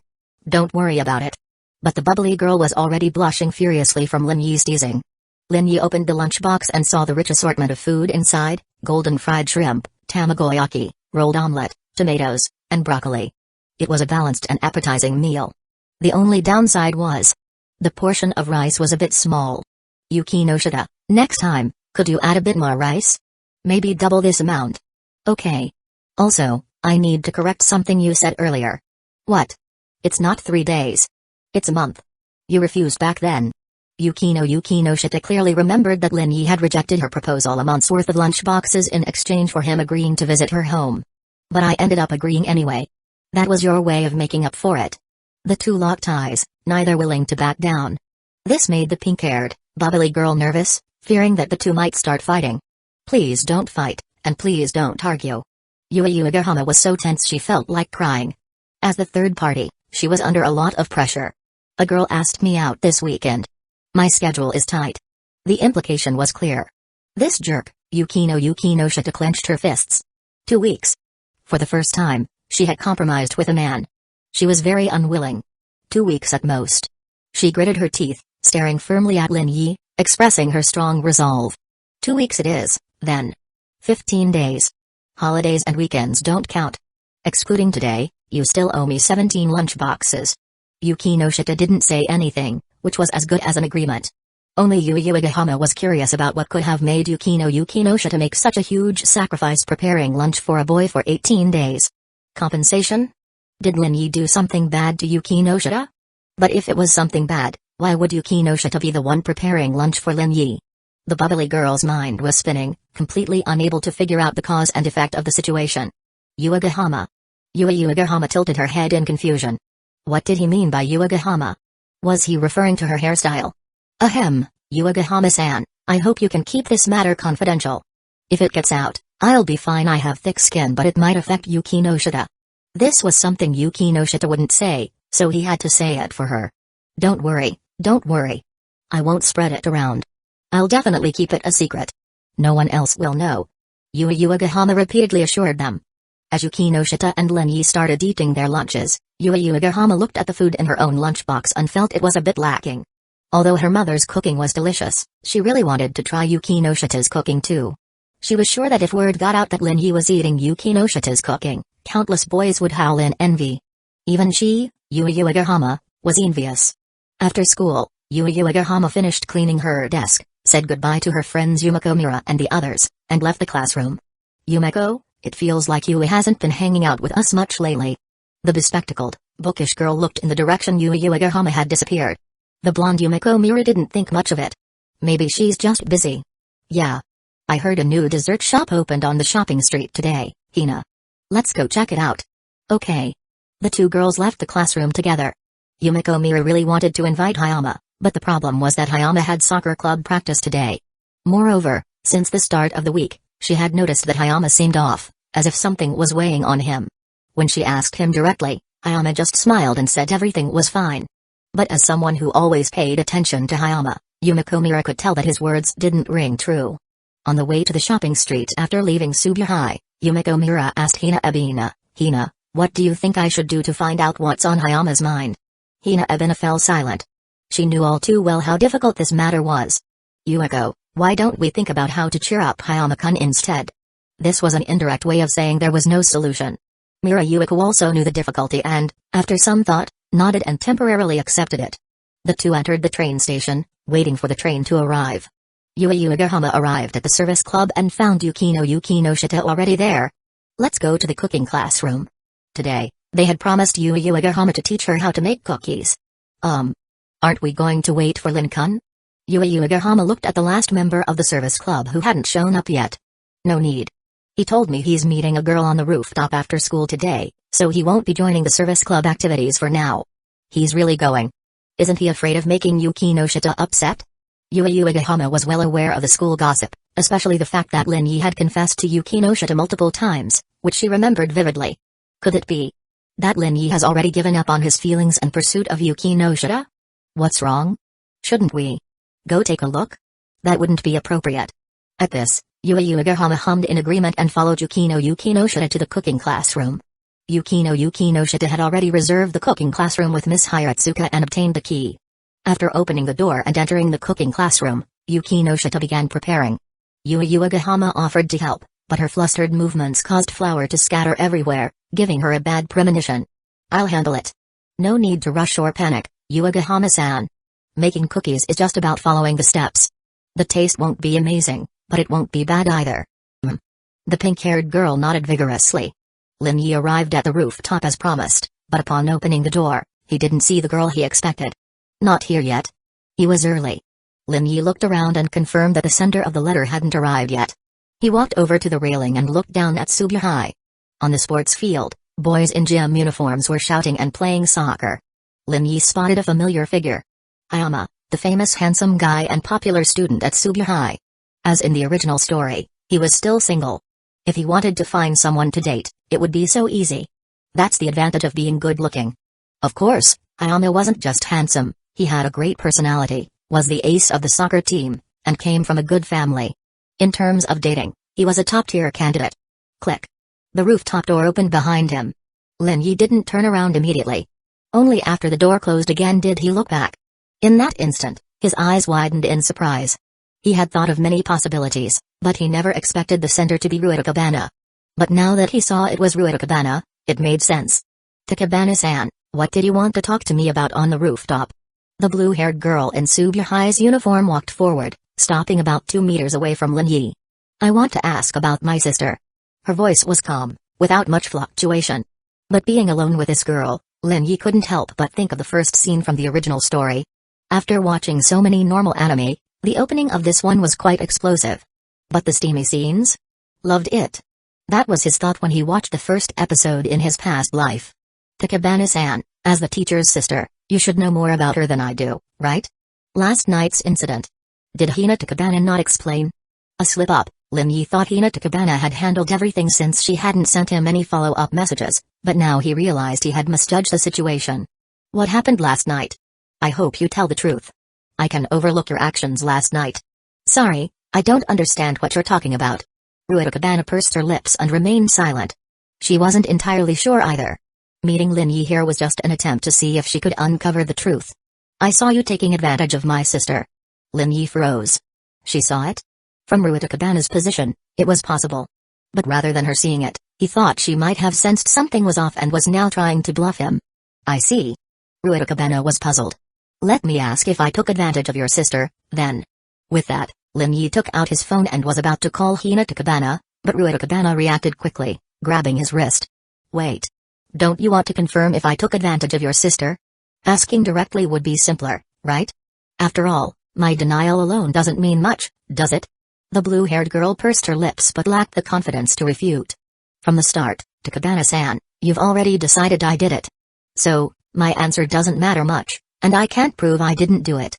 At this, Lin Yi smiled. It's not like you'd believe me if I just said I didn't do it. Right? Of course not, but that would mean everything was as Lin Yi said. Ruetakabana was confused. Well, it's normal to be suspicious. After all, Takabana-sensei is so beautiful. But don't you think it would be dangerous for you to meet me alone if I were that kind of person? This made Ruetakabana's heart tremble, and she instinctively took a step back. Don't be nervous, just a joke. Lin Yi smiled. Alright, I think this matter is over. I'll take my leave now.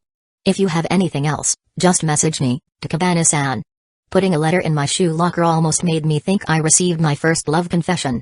But he was overthinking it. She just wanted to ask if he had taken advantage of her sister.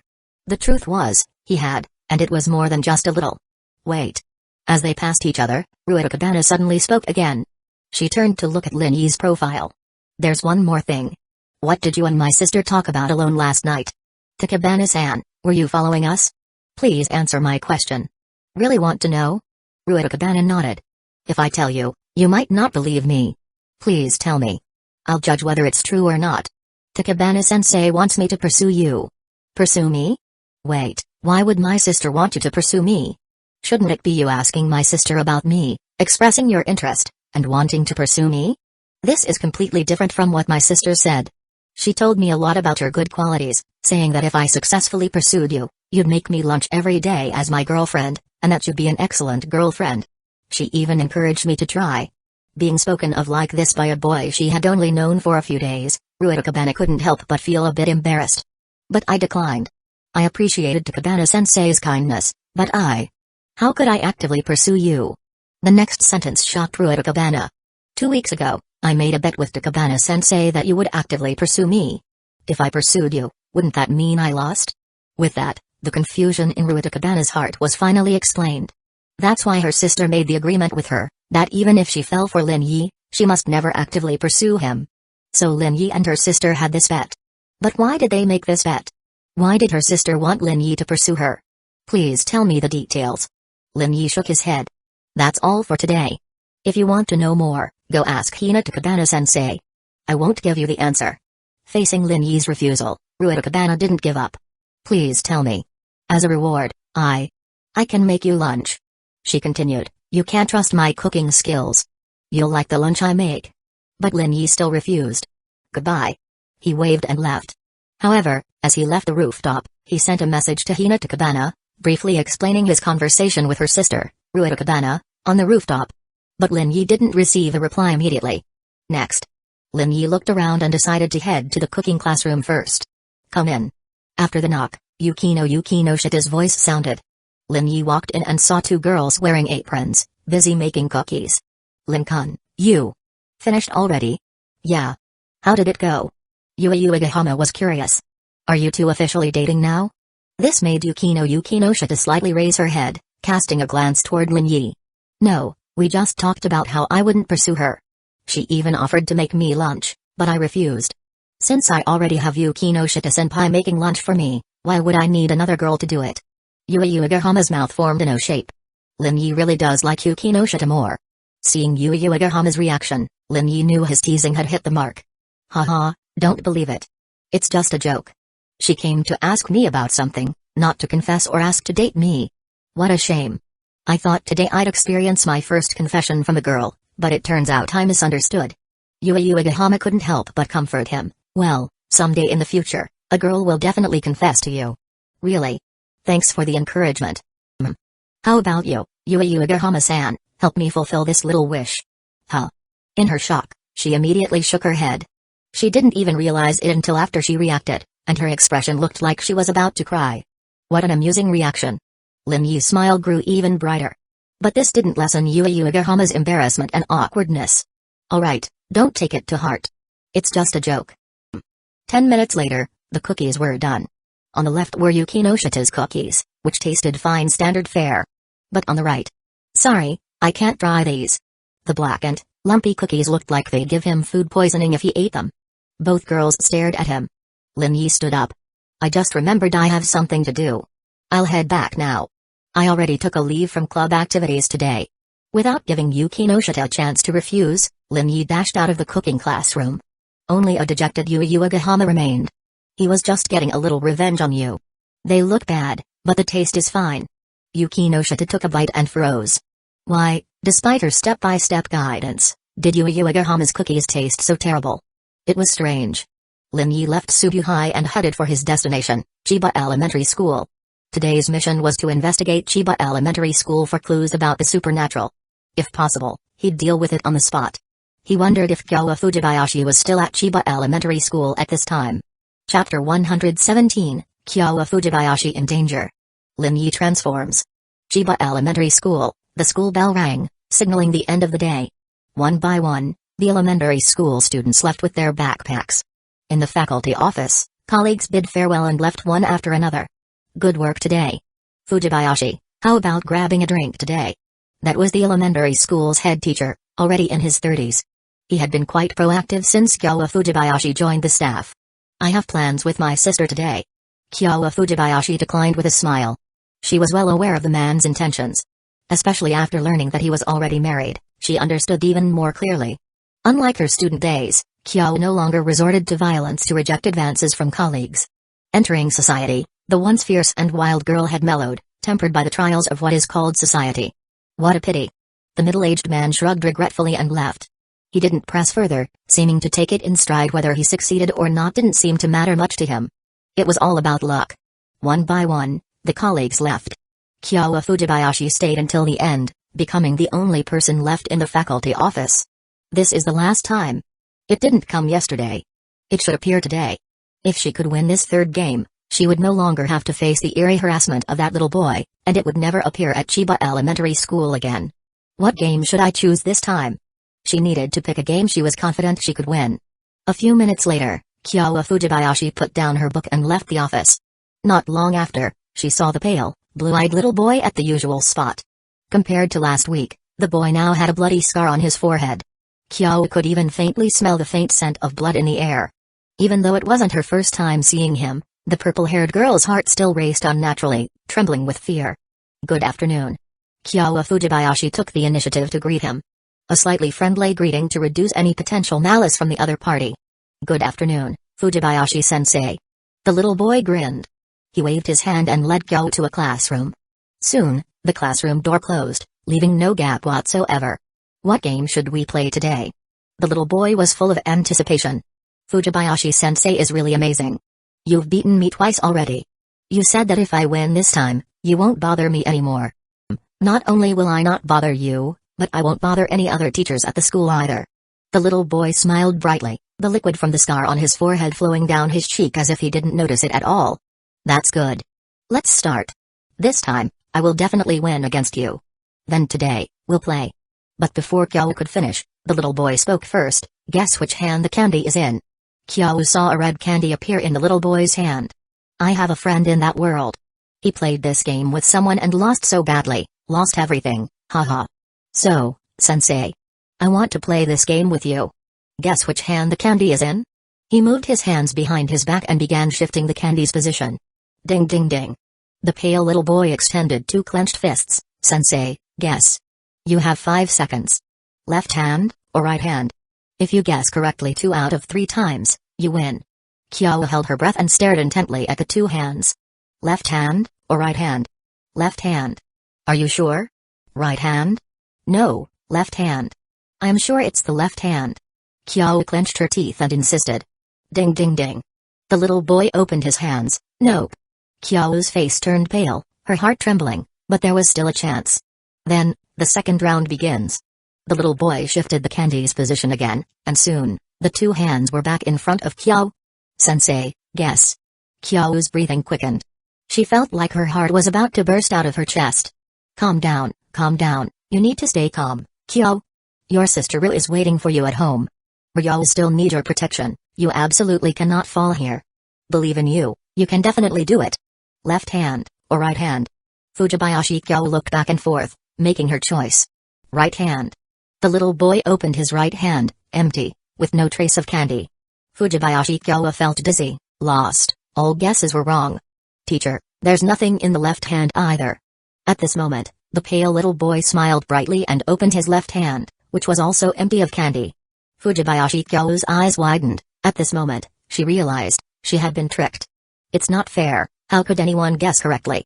No one could guess correctly, absolutely no one could guess correctly. 2 options, and both were wrong. How could anyone guess and make the right choice? She didn't believe anyone could guess correctly. Someone guessed correctly. The pale little boy smiled brightly. My friend lost to him, lost 3 times in a row. Didn't win once. Fujibayashi Kyo didn't know if it was true, but more than that, she knew the desperate situation she was facing. The shadow of fear and death was looming over her. Facing the smiling little boy, she felt no warmth at all. Teacher, next, please come with me. To that world that belongs to us. Crack. Fujibayashi Kyo took a step back, bumping into a desk in the classroom. She wanted to run, but the classroom door was tightly shut. She knew she couldn't escape. Teacher, be obedient. A bet is a bet. If you're not obedient, I'll go to your house as a guest. In an instant, all thoughts in Fujibayashi Kyo's mind vanished, completely disappeared. Don't go to my house. She slumped into a chair, her whole body weak. Do whatever you want to me, but please don't hurt my sister Ryo. The pale little boy looked at Fujibayashi Kyo, a trace of emotion stirred in his heart, but it quickly disappeared. Teacher, it's just 2 or 3 days over there, you won't be in danger of your life. A glimmer of hope emerged in Fujibayashikyo, her eyes flickering with a hint of hope. Not dying is good, as long as she can come back alive, she can see her sister again. That's great. Fujibayashikyo relaxed all over. In a daze, she only felt a strong consciousness surging from the boy, her brain hurt for a moment, and she lost consciousness, falling into a dark slumber. Fujibayashikyo's figure quickly disappeared from the classroom. I'm sorry. A voice of apology echoed. Lin Yi headed to the train station, took out his phone, and looked at the time displayed on it. It's almost 5 o'clock.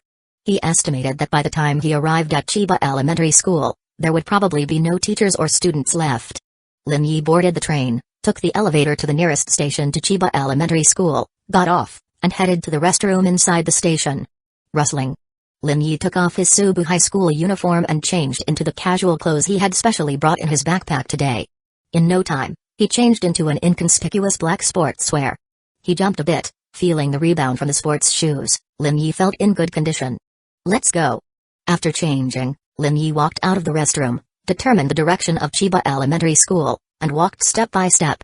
At this moment, the sky was a patch of red, the orange-red light of the sunset spilled over, rendering the earth with a warm hue. On the street, vehicles came and went, occasionally a few pedestrians walked by, some were middle-aged men in suits, others were housewives carrying bags full of vegetables and fruits. Lin Yi also saw some middle school students playing with a basketball. He checked the electronic map on his phone, getting closer and closer to Chiba Elementary School. Turning the corner, Lin Yi suddenly stopped. A uniformed elementary school girl was walking over with her head down, completely unaware of the situation ahead. If he hadn't stopped and avoided in time, she would have definitely bumped into him. Little girl. Look ahead when you walk in the future, okay? Lin Yi kindly reminded. At this moment, the elementary school girl raised her head, and a delicate face came into Lin Yi's view. It's you. Tsurumi-chan. Tsurumi, Lin Yi was surprised. Could this girl be attending Chiba Elementary School? Lin Yi recalled, it seemed that the original work mentioned it was Chiba Elementary School. Lin Yi? Tsurumi heard the familiar voice and looked up to see the man's face, immediately recognizing who he was. Some time ago, when she was attacked by a Tosa dog and was scared stiff, it was Lin Yi who stepped forward to save her and took her home. A good person. Call me Big Brother, it's not polite to call me by my name directly. Alright, be careful in the future, don't walk with your head down, what if you bump into a big dog? She nodded. Hurry home. Be safe on the way, don't let your parents worry. Lin Yi smiled and waved, preparing to leave, but Tsurumi's voice came, Lin. Big Brother, what are you doing here? My friend works nearby. Although he wasn't sure if Fujibayashikyo recognized him as a friend, he had already used her as an excuse for being a friend. Lin Yi leaned forward, hands on his knees, smiling, do you need me to take you home again? No need. Tsurumi shook her head, pulling on her backpack, I'm going home first. By the way, Tsurumi-chan, you study at Chiba Elementary School, right? Tsurumi blinked at Lin Yi. A thought popped into her head, could Lin Yi's friend be working at Chiba Elementary School? Has anything strange or unusual happened at your school recently? I heard from my friend that Chiba Elementary School has been a bit off lately. This made Tsurumi subconsciously doubt Lin Yi's intentions. Could Lin Yi have come to Chiba Elementary School on purpose? But that would be too much of a coincidence. This was the strong thought in the little girl's mind.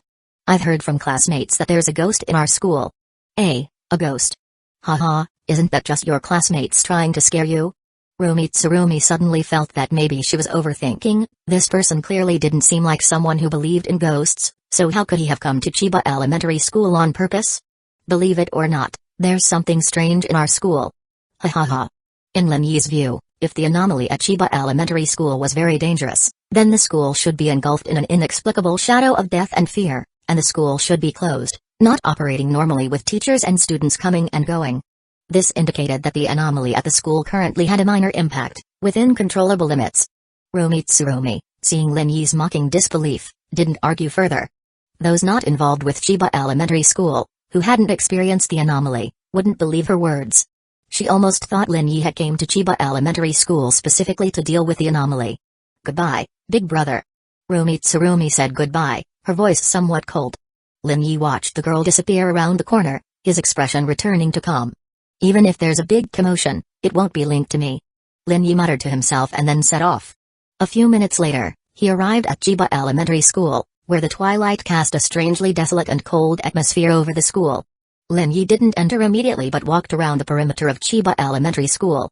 After a full circle, he did not find anyone inside the school, nor did he see anything particularly unusual. I can only go in and take a look. Lin Yi looked at the open gate of the elementary school, thought for a moment, and then walked straight in. Still bathed in the twilight, Lin Yi did not feel any changes. He walked alone in this elementary school where no other figures could be seen.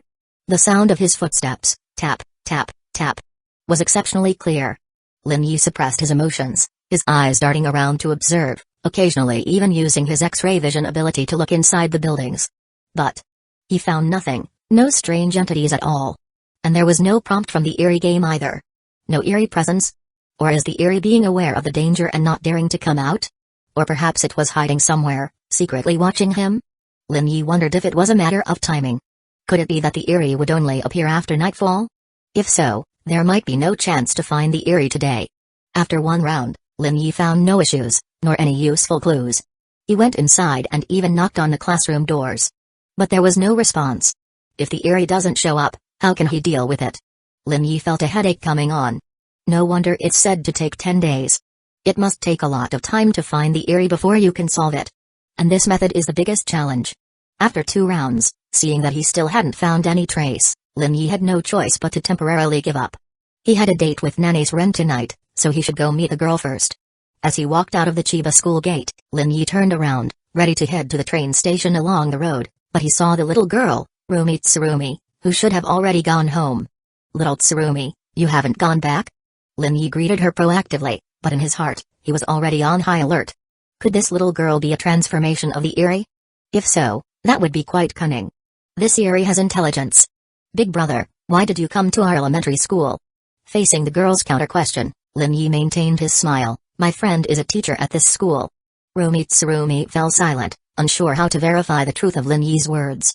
"Big brother, your friend's name?" she inquired, her eyes clearly indicating that she knew all the teachers' names at their school, and if he lied, she would know. This confidence reminded Lin Yi of his elementary school self in his past life. Back then, he really couldn't remember all the teachers' names. "Little Tsurumi, do you think I went to the school to steal? Have you ever seen a thief come out empty-handed?" Lin Yi spread his hands. Big brother must have another purpose. Since Big brother is unwilling to say, then I can only call the police. "You're so young, yet you've learned to threaten people with calling the police. That's not a good habit. I'm really worried about your character when you grow up." This made Rumi Tsurumi instinctively take a step back. "Fujibayashi-kyo?" Lin Yi took out his phone, opened the contact list, and found Fujibayashi-kyo's page. "Look, Fujibayashi-kyo's contact number. If you know it, you should recognize that this is her number." Rumi Tsurumi did not have Fujibayashi-kyo's contact information, but Lin Yi's proactive presentation of evidence basically confirmed that what he said was true. "You came to find Fujibayashi-sensei?" "Sort of. You won't find her, she's not here anymore. She was taken to another world by the eerie." Lin Yi was stunned, wondering if he had just heard something unbelievable. "Big brother, I don't know if you'll believe it, but our school does have an eerie, and Fujibayashi-kyo-sensei has already encountered it. After school today, the teacher never came out. I've been waiting outside the school gate and haven't seen her come out, so it's basically confirmed that she was taken away." Lin Yi immediately dialed Fujibayashi-kyo's phone number. Could something really have happened to her? "The number you have dialed is not in the service area, please try again later." Unable to connect, out of communication range. Could it be, as Rumi Tsurumi said, that Fujibayashi-kyo has already been taken away? "Tell me all the information you know." "It's no use, big brother, you can't save her, and actually, you don't need to worry about Fujibayashi-kyo-sensei's safety. Generally, she will come back after 2 or 3 days." "Are you sure?" But Rumi Tsurumi thought about it and still shook her head. 2 teachers before had similar experiences, disappearing for 2 days and then coming back, but their mental state was quite bad, they were traumatized. So, if he does nothing, Fujibayashi-kyo has a relatively high probability of coming back, but will the Fujibayashi-kyo that comes back still be Fujibayashi-kyo? To this, Lin Yi had a big question mark. Based solely on Rumi Tsurumi's one-sided statement, he couldn't fully believe it. "Tell me." Under Lin Yi's insistence, Rumi Tsurumi told Lin Yi everything she knew, and Lin Yi asked some questions, which Rumi Tsurumi tried her best to answer, but for some questions, she didn't know the answers. But Lin Yi understood one thing, Why he didn't encounter the Eerie after walking around Chiba Elementary School twice. Identity. He is neither a student nor a staff member of Chiba Elementary School, so he cannot encounter the ghostly Eerie that exists within Chiba Elementary School. This was a guess Lin Yi made based on the information provided by Rumi Tsurumi. Otherwise, there's no reason why Fujibayashi-kyo, Rumi Tsurumi, and others at the school could see it, while officials who came to investigate Chiba Elementary School found nothing. Identity is the key condition for triggering an encounter with the Eerie. Do you want to save Fujibayashi-sensei? Rumi Tsurumi was stunned, but instinctively nodded. This seemingly cold and introverted little girl actually has a warm heart, otherwise she wouldn't have waited outside the school gate for a long time, nor would she have realized that Fujibayashi-kyo was taken to another world and felt so upset that she didn't even look ahead while walking. I will protect you. This sentence made Rumi Tsurumi realize Lin Yi's intention. Believe me, I remember little Tsurumi wanted to become as brave as me. Now is the chance. Lin Yi squatted down, smiling and looking at the girl at eye level. I want to save Fujibayashi-sensei, and I promise you that I will protect your safety, so, can you come into the school with Big Brother? Rumi Tsurumi looked into Lin Yi's sincere eyes, her heart trembling continuously. Although that Eerie has not caused serious casualties, occasionally someone gets scared, and she has not encountered it, but she has heard of its notorious reputation. If given a choice, she would never be willing to come into contact with it, otherwise, why would she always wait outside the school gate instead of inside the school? But now, the man in front of her is inviting her in, asking for her help. It's the first time in her life she's encountered such a situation. Rumi Tsurumi doesn't know what to do. Is Fujibayashi-kyo-sensei your girlfriend? Lin Yi shook his head, no. Do you like Fujibayashi-sensei? In Rumi Tsurumi's view, Fujibayashi-kyo-sensei is a very beautiful and gentle female teacher. It's normal for Lin Yi to like Fujibayashi-kyo. She speculated so. No, I have a better relationship with her sister, Fujibayashi Ryo, so I don't want anything to happen to her. So that's how it is. Rumi Tsurumi pursed her lips, her eyes looking towards Chiba Elementary School bathed in the twilight. For a moment, she didn't want to go in. It's very dangerous. Dealing with Eerie, professional. Lin Yi was full of confidence. If I don't want to go in, will you force me in? Rumi Tsurumi's voice trembled slightly. Hearing this, Lin Yi laughed. No matter what, I wouldn't go that far. I would find another way. If you have the contact information of any teacher from Chiba Elementary School, give it to me, and I'll contact them for help. I'll go. Rumi Tsurumi clenched her fists, mustering up the courage to speak, but even if I go, it might not appear, because you're not from our school. Let's give it a try. And so, Rumi Tsurumi, holding on to Lin Yi's clothes, followed behind him into Chiba Elementary School. A cold breeze blew, and Rumi Tsurumi held on even tighter, her small body showing a particularly strong sense of determined courage. Since when did she want to have courage and boldness, but dare not face the fears in her heart? Rumi Tsurumi looked up at the tall figure of the man. Is he really not afraid at all? Lin Yi took Rumi Tsurumi around the elementary school campus twice, but the vast campus remained eerily silent, and the strange figure did not appear at all. 1 minute later, the two arrived outside the school gate. Sorry, it didn't show up. Rumi Tsurumi even apologized. It's not your fault, it's mine. Both of them needed to be associated with Chiba Elementary School, or even better, just one person. The strange entity might also be afraid of crowds. Big Brother, can you really protect me? The sudden question made Lin Yi realize Rumi Tsurumi's thoughts. This girl is quite bold. She's planning to go in alone to lure out the strange entity. But this is too dangerous. Although Rumi Tsurumi mentioned that this entity mainly frightens people and hasn't caused any deaths so far, letting a young girl go in alone to test and lure the entity is something Lin Yi carefully considered and ultimately decided against. I appreciate your intention, but no need. But don't you want to save teacher Fujibayashi? I have another method. Rumi Tsurumi blinked, not understanding. Lend me your identity. Huh? She was even more confused. How can an identity be lent? Stay here and don't wander off. Especially don't appear near the school gate. Lin Yi led the girl to a corner by the wall, avoiding her from entering the possible unseen field of vision of the strange entity. Caution comes first. I understand, but Big Brother, what are you planning to do? Remember to stay here quietly and wait for me to return. If I don't appear within half an hour, go home immediately and continue with your life. Okay. I will use your identity, don't be confused, don't ask questions. Rumi Tsurumi blinked, not fully comprehending. The next moment, Rumi Tsurumi saw a silver card appear in Lin Yi's hand, reflecting a faint glow under the setting sun. Suddenly, Rumi Tsurumi saw Lin Yi disappear, and in front of her appeared a little girl who looked exactly like her. Rumi Tsurumi? Time is limited, I'm going in now. In a flash, Rumi Tsurumi saw another version of herself running into Chiba Elementary School. Transformation. Technique. The long black-haired girl was shocked. There really is transformation. And it turned into her exact appearance, form, and even voice. At this moment, Rumi Tsurumi felt her worldview being greatly impacted once again. This world is even more mysterious and wondrous than she imagined. At the same time, her curiosity about Lin Yi skyrocketed again. No wonder Lin Yi was confident and promised to protect her. This is one of Lin Yi's trump cards. Teacher Fujibayashi, you can be saved. She realized that Teacher Fujibayashi Ryo could be saved, unlike the previous two teachers who suffered mental trauma from the strange entity. Rumi Tsurumi sincerely prayed for Lin Yi to safely bring Teacher Fujibayashi Ryo back.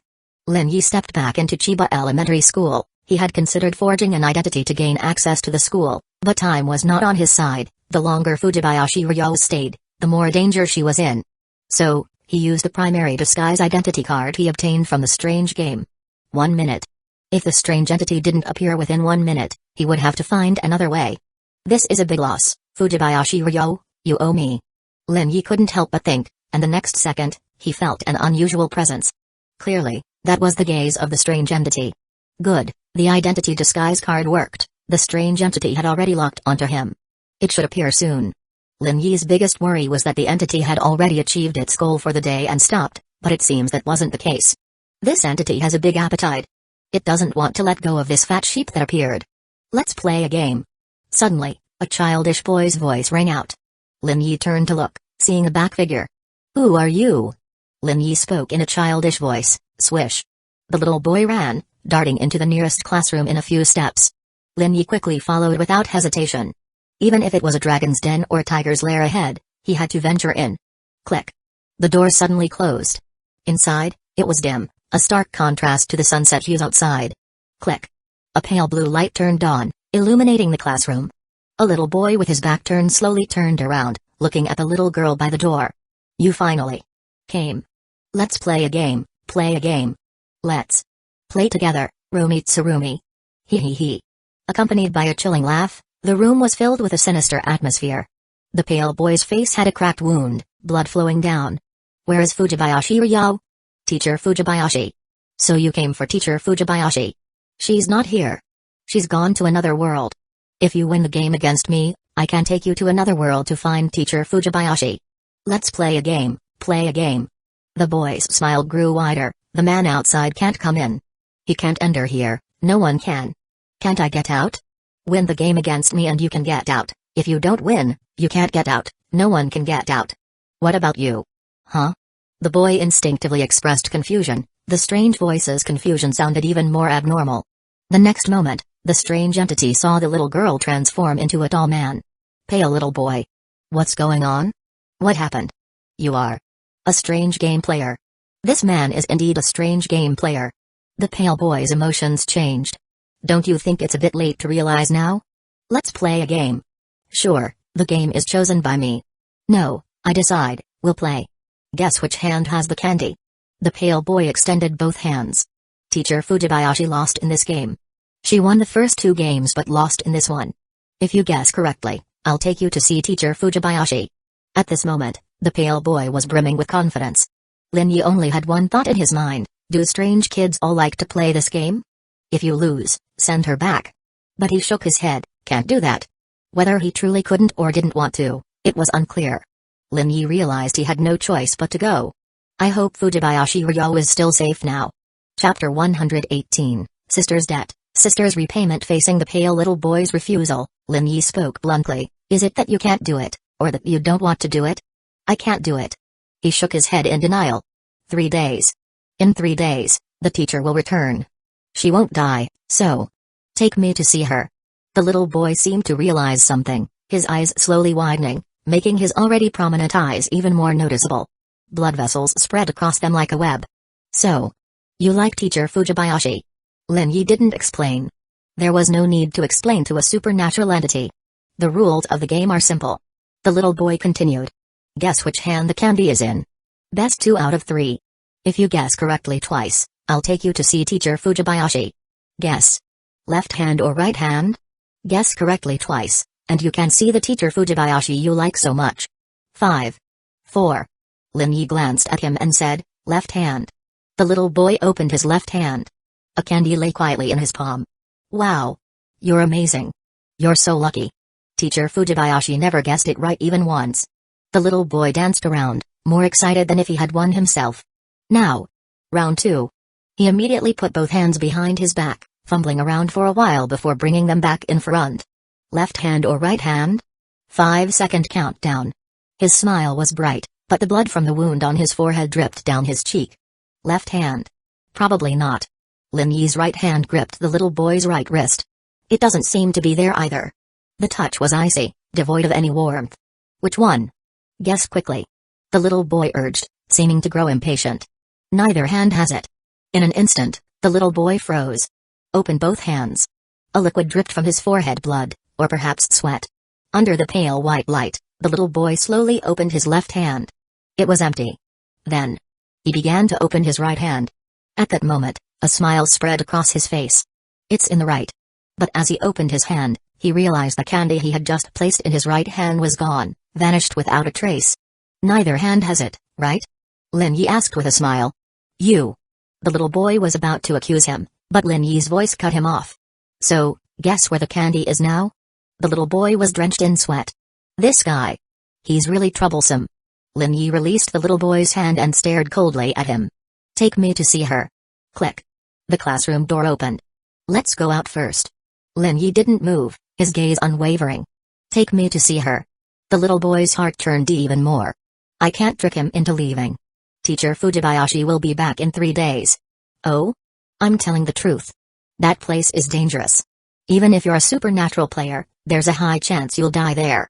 He put on a concerned expression, as if genuinely worried for Lin Yi's safety. One last time. Take me to see her.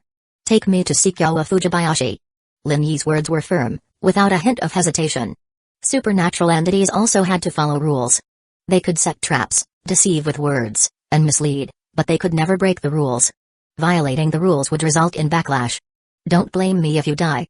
The pale little boy cursed under his breath, then reached into his small black backpack. After rummaging around for a while, he pulled out a ticket. Rip. He handed it to Lin Yi. Here, hold on to it. After this, I'll take you to Tenmaki Elementary. Lin Yi took it. The supernatural game interface displayed relevant information. Visit ticket, sub-ticket, Tenmaki Elementary, type, item, supernatural object derivative, ability. Using this ticket will allow entry into the otherworldly Tenmaki Elementary. Activity time is 2 hours. This item is a one-time use item. A supernatural object derivative, similar to the movie ticket for elite high school. Using the sub-ticket allowed entry to a specified location. Where's the main ticket? There isn't one. The little boy explained, this is a ticket the teacher gave us to invite people willing to visit Tenmaki Elementary. So far, you're the only one who's willing to go. Didn't you use a visit ticket to take Kyowa Fujibayashi away? She lost the game, so I could send her directly to Tenmaki Elementary. There was clearly a difference between the two, likely the distinction between a captive and a guest, or even a visitor. You can still back out now. The little boy warned. But Lin Yi's calm expression gave him the answer. He took Lin Yi's hand. A moment later, a prompt appeared before Lin Yi's eyes. Yamashita Sawa invites you to visit the otherworldly Tenmaki Elementary together. You may use the visit ticket to accompany him. Do you accept the invitation and proceed? Accept. With the supernatural game reminder, there was some assurance. But what if it were an ordinary person? Would they still be able to guarantee entry to Tenmaki Elementary? In the next moment, Lin Yi's vision shifted. His body felt weightless, and with a snap, he passed through a thin barrier, entering another world. The next second, Lin Yi felt his feet touch solid ground. His eyes focused, and the scenery ahead gradually became clear. The words Tenmaki Elementary came into view. Lin Yi took a breath, feeling the turbid air, and realized he had once again entered the other world. This way. The little boy, named Yamashita Sawa, was already inside the school gate. Lin Yi observed his surroundings before following. For now, he would follow. Meeting Kyowa Fujibayashi shouldn't be a problem. The real issue was how to get her out of here. Where is Kyowa Fujibayashi? People who are sent here usually end up in the infirmary. The infirmary? Not the faculty office or a classroom, but the infirmary? Lin Yi pondered for a moment. Tap, tap, tap. tap. The little boy led the way, his footsteps echoing. Lin Yi followed, maintaining a 2-meter distance. Tenmeki Elementary wasn't much different from a typical elementary school. The buildings had a standard school design, with a gray, overcast sky. The structures and pathways were shrouded in a gloomy atmosphere. The occasional flickering lights added an eerie touch. But for Lin Yi, who had been to elite high school, the atmosphere didn't feel much different. The environment didn't affect him. The little boy crossed the front courtyard. Suddenly, 2 figures ran out. A boy and a girl. The boy's eyes were pitch black, deep and devoid of pupils. The girl seemed normal at first glance, but when she opened her mouth, a second mouth was revealed. But this slight anomaly didn't stir much emotion in Lin Yi. The 2 children ran toward him. Lin Yi remained calm but mentally prepared himself for danger. As a human in this place, he could be attacked by supernatural entities at any moment. A few seconds later, the 2 children approached. Their playful running stopped as they stood in front of the pale little boy. "Yamashita, you're back?" "Yeah. Where's the teacher?" "She didn't come back." The little boy seemed to let out a sigh of relief. Clearly, facing that teacher was a source of immense pressure for him, and he didn't want to deal with her. The 2 children quickly turned their attention to Lin Yi. "Is he a human? Did you invite him, Yamashita?" Facing the questions from his companions, the little boy grinned and said, "I tricked him into coming." In an instant, the atmosphere changed. Lin Yi immediately bolted. There was a big difference between being invited and being tricked. If the little boy had said he was invited, Lin Yi would still be considered a guest here, and the other 2 children might not have immediately resorted to violence. But being tricked was a different story. Roar. Growl. In that moment, the quiet campus was filled with loud, chaotic noises. The boy with black eyes transformed, sprouting 2 additional arms from his back. The sound of his hands clapping, dong dong, seemed to announce his newfound strength. Meanwhile, the little girl's long tongue shot out from her second mouth and quickly retracted. "He's a supernatural player. His soul is stronger. If we offer him to the teacher, she'll definitely be happy." In truth, the pale little boy didn't need to say anything. The other 2 already knew what they had to do. Capturing this human and offering him to the teacher was their goal. Especially since the pale little boy knew that he had failed in the game and brought a human into Tenmeki Elementary. If he didn't capture this supernatural player, the teacher would surely scold him harshly and punish him severely. Just the thought of the teacher's punishment made the little boy shake his head vigorously. Thud. A tongue lashed out toward Lin Yi, who dodged with a sharp turn. Crack.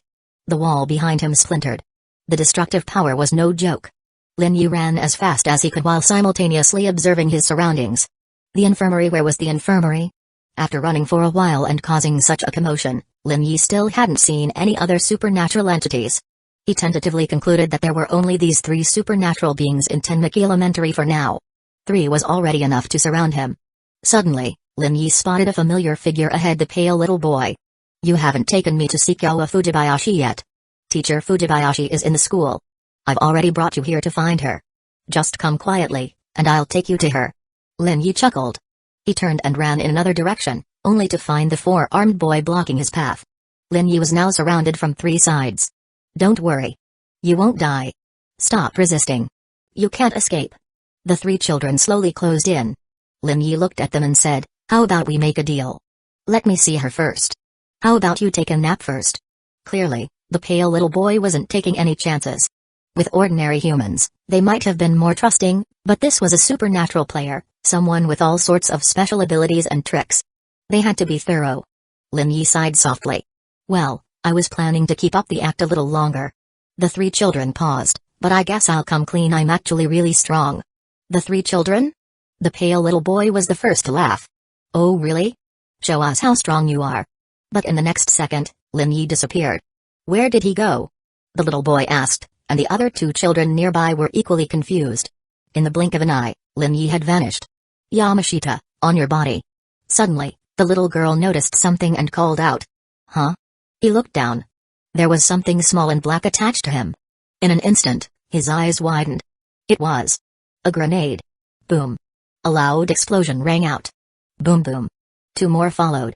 By then, Lin Yi was already over 30 meters away, listening to the echoes of the explosions. 3 grenades. If that doesn't kill them, or at least injure them, then I'll have to reconsider my approach. But Lin Yi didn't receive any notifications from the game. If the pale little boy had been killed or dealt with, the game should have sent a mission complete notification. But it seemed that eliminating the little boy wouldn't be so simple. My goal here is to rescue someone. Only after that would he consider how to deal with the supernatural entities. Lin Yi kept running without stopping. As he turned a corner, he finally spotted the sign for the infirmary. Found it. Lin Yi ran over. He reached the infirmary door and grasped the handle with his left hand. He didn't rush to open it. Instead, he used his X-ray vision ability. If there were any hidden supernatural entities, he would see them immediately. The interior of the infirmary was revealed in Lin Yi's vision.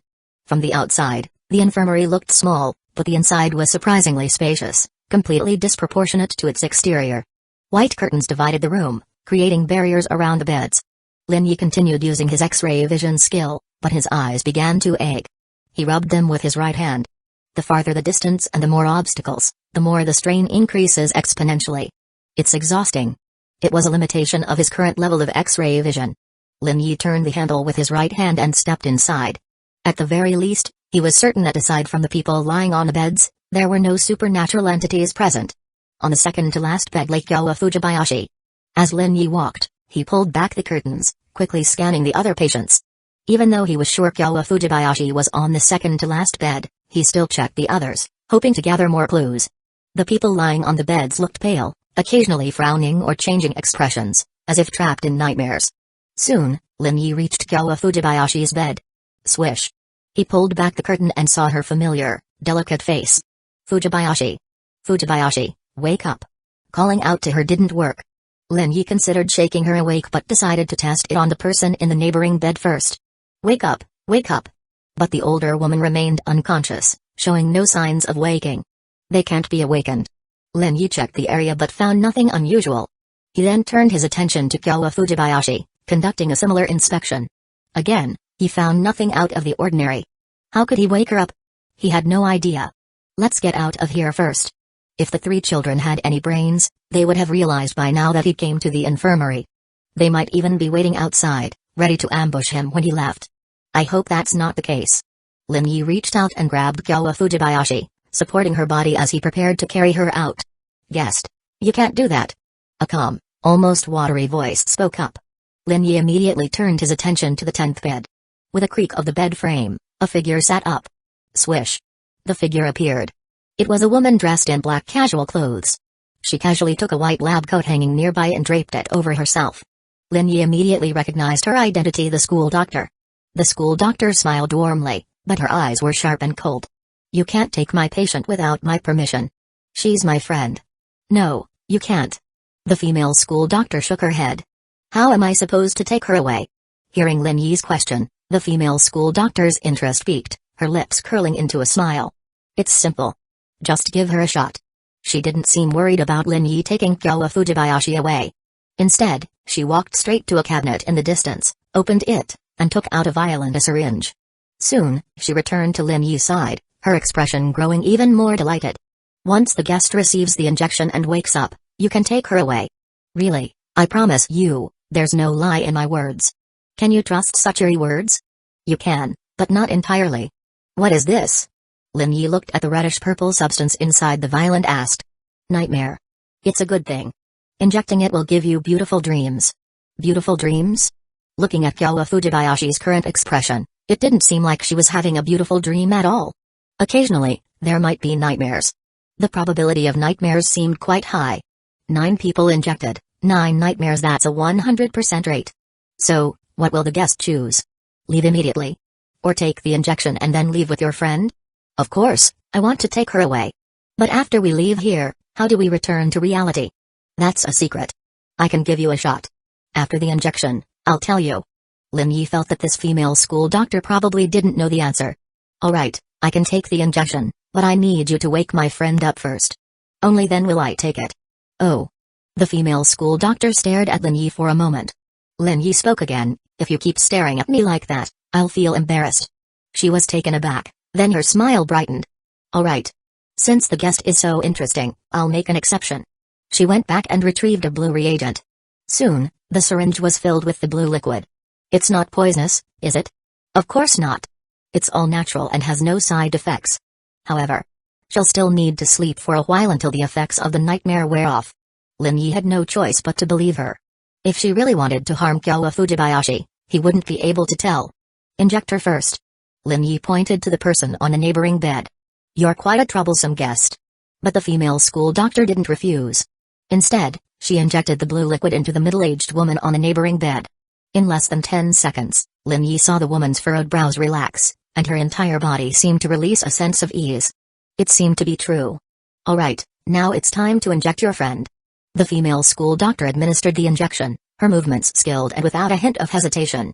Kyowa Fujibayashi's expression gradually softened, and her slightly tense body relaxed.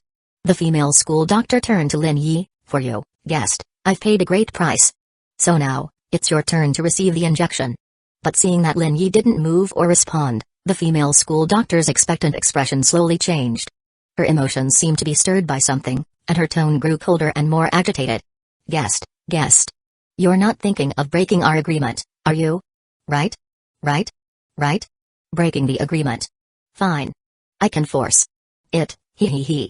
Her lips twisted, her beautiful eyes bulging, her gaze fixed on Lin Yi like a dead fish's. Her appearance and demeanor had completely changed. Her ferocious face grew increasingly pale, appearing extremely eerie. Lin Yi confirmed his suspicion. Without his consent, the female school doctor couldn't inject him. But once an agreement was reached, she gained the right to administer the injection. If he completely refused, she could enforce it. Rules were good. Eerie beings with rules were the easiest to deal with. Of course not. I always keep my promises. If I said I'd take the injection, I will. With those words, the female school doctor returned to her initial state, as if the grotesque transformation earlier had been an illusion. Is that so? I misunderstood you, guest. I apologize. Your apology doesn't seem very sincere. Eh? Then how can I show sincerity? By gently injecting the nightmare, of course. Seeing Lin Yi roll up his sleeve and extend his arm, the female school doctor's smile brightened. She licked her red lips, her charm eyes fixed on Lin Yi. I like this. Guest, I really like people like you. She gripped the syringe, ready to inject. But at that moment, Lin Yi grabbed her wrist, causing the female school doctor to freeze. It's my turn to inject you. Huh? In an instant, the female school doctor felt the syringe disappear from her right hand. She was startled, a surge of emotion rising within her. The next second, she saw Lin Yi holding the syringe in his right hand, thrusting it toward her. Thud. Lin Yi was pushed back. Guest, you. Injection, right? As agreed, I'll inject the nightmare, but I'll be the one injecting you. That's not what we agreed on. You misunderstood. You. The female school doctor's expression changed, her form briefly taking on a more eerie appearance. Lin Yi felt a pang of regret.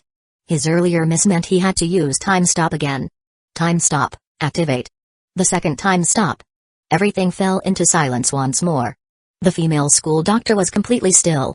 Lin Yi injected the nightmare reagent into the female school doctor's neck, then immediately picked up Kyowa Fujibayashi and moved away, ensuring he was out of reach in case the female school doctor went berserk after time resumed.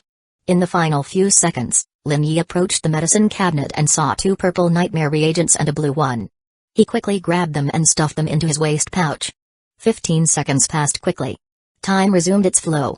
The female school doctor noticed Lin Yi was gone, and Kyowa Fujibayashi was no longer on the bed. Where? Her gaze swept across the room, quickly locking onto the farthest bed. There. Once she confirmed, her emotions surged as she took a step forward. Clang.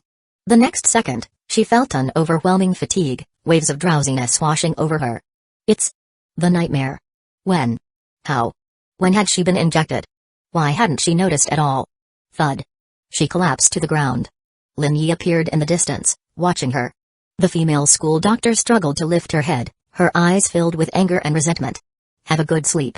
Experience the nightmares you've inflicted on others. Finally, the female school doctor couldn't hold on any longer and closed her eyes, falling asleep. It works pretty fast. But Lin Yi didn't approach. He couldn't be sure if the female school doctor was truly asleep or just pretending to lure him closer. So, he kept his distance, not daring to get any closer. For now, let's rest here for a while. Lin Yi used his X-ray vision ability to see the 3 children outside the door. The 3 children were chatting happily, as if they were certain he was done for inside the infirmary. For Lin Yi, this was actually a good thing. Time stop needs time to cool down. Kyowa Fujibayashi needs time to wake up. And I need time to rest. Then let's rest in the school infirmary for now. Lin Yi wasn't in a hurry anymore. He tidied up a bed, letting the original user and the sleeping person next to them squeeze together on one. Kyowa Fujibayashi lay quietly, the occasional twitch of her lips seeming to indicate her satisfaction with the dream. Lin Yi, looking at her sleeping face, couldn't help but mutter, "You're sleeping comfortably, huh? Wake up soon." Lin Yi had tried calling out to her, but Kyowa Fujibayashi wouldn't wake up. All he could do was wait patiently. "Because of you, I've suffered a huge loss this time. You'll have to compensate me properly. If you don't, then your sister Fujibayashi Ryo will have to pay your debt." "Sister's debt, sister pays." Lin Yi keenly noticed Kyowa Fujibayashi's eyelashes twitch. He thought it might be a sign that she was waking up, but after testing it, he realized it was just a reaction to the mention of her sister's name, Fujibayashi Ryo. "You really are a full-blown siscon." Half an hour passed, Lin Yi still hadn't seen Kyowa Fujibayashi wake up. Instead, he heard a knock on the door. "Teacher, it's me, Yamashita." He glanced over and saw the pale little boy waiting nervously outside the door. They were all terrified of the female school doctor in the infirmary. Couldn't resist coming to check on things? Well, he might as well let them in. Lin Yi walked to the door and clicked it open. The sight of the open infirmary door made the little boy tremble as he stepped inside. Thud. The boy was suddenly kicked flying. "Teacher, I'm sorry, I shouldn't have come to disturb you." The boy, now on the ground, cried out. But when he shakily looked up, he was shocked to see Lin Yi smiling at him. "Where's the teacher?" "Dead." "No way. She's dead. And you're next. Save me." Instinctively, the pale boy screamed, completely forgetting to resist or fight back. The two children outside, a boy and a girl, roared as they charged in. The moment they saw Lin Yi, they glared at him furiously. One swung a fist, while the other stuck out her tongue. Whoosh! The sounds of their attacks filled the air. But none of them hit. They soon realized that Lin Yi had disappeared again. Where did he go? When did the door close? Ugh! Clang! Clang! At that moment, the pale boy watched as his two companions fell to the ground one after the other. He, too, felt a heavy weight pressing down on his body, and a wave of drowsiness washed over him. It's a nightmare. This feeling, he knew it well. He was about to fall into the dream world once again. His consciousness scattered, his head felt unbearably heavy, and finally, he succumbed to a deep sleep. Meanwhile, Lin Yi, carrying Kyowa Fujibayashi on his back, walked through the empty, lifeless school grounds. "So heavy. You should really lose some weight." Feeling the soft yet overwhelming pressure of the girl on his back, Lin Yi couldn't help but complain. The two sisters were really like softness, smoothness, and even the faint, lingering fragrance were almost identical. As expected of twin sisters. Lin Yi sighed. Tap. Tap. Tap. A figure carrying a girl walked through Tenmaki Elementary School. Under the dim sky, a few bright streetlights cast Lin Yi's elongated shadow into the distance. Along the way, Lin Yi didn't encounter any other strange occurrences. His luck was holding out. Let's get out of here first. While in the infirmary, Lin Yi had taken out the movie ticket for Kyoto Private Elite High School and the invitation to the Royal Casino, but both indicated that they were currently in an unusable area. Clearly, he needed to leave Tenmaki Elementary School and reach a usable area to activate these tickets. "I only have an hour left. If you don't wake up within this hour, you'll have to stay in this world." If Kyowa Fujibayashi didn't wake up, they wouldn't be able to use the tickets to leave this place and head to safety. As for returning to reality, Lin Yi hadn't figured that out yet. Apart from thinking about the return ticket from the Royal Casino, he couldn't think of any other items that could help. But the return ticket required going to the Royal Casino, and Kyowa Fujibayashi needed to wake up first to use it. He decided that after leaving Tenmaki Elementary School, he would call for Miyuki Kirishima, a native of the inner world, and ask her if there was any way to send Kyowa Fujibayashi back to reality. A few minutes later, he saw the gates of Tenmaki Elementary School. Finally, he could leave this place. But Lin Yi spotted two figures approaching. Not from inside the school, but from outside the gates. It was a middle-aged woman dressed elegantly, though the traces of time were visible on her face. She walked with steady steps. Beside her was a little boy with a pale face, walking steadily as well. Looking at the boy, Lin Yi felt a sense of familiarity, as if he had seen him somewhere before. Isn't that the boy from the bus? To run into him again? Lin Yi was surprised. But meeting an acquaintance didn't bring him any joy. At that moment, the middle-aged woman and the boy, having just reached the school gates, noticed Lin Yi as well. Their eyes met, and a brief silence fell between them. The middle-aged woman narrowed her eyes, scrutinizing him. The boy blinked, as if trying to recall something. Suddenly, it hit him. "Big brother. It's you." His exclamation immediately changed the woman's expression. "An acquaintance?" At that moment, Lin Yi thought for a moment and then responded. "Long time no see." He took the initiative to approach them. Right now, he was fully in actor mode. His goal was to avoid conflict and leave smoothly. Chapter 119, No More Pretending, Just Bluffing. The sight of the middle-aged woman and the young boy returning from outside signaled that the school grounds were no longer off-limits. For Lin Yi, still burdened with the unconscious Kyowa Fujibayashi and desperate to escape this perilous place, avoiding confrontation was paramount. His priority was a safe exit. While he was confident in his own defense, successfully extracting Kyowa Fujibayashi presented a considerable challenge.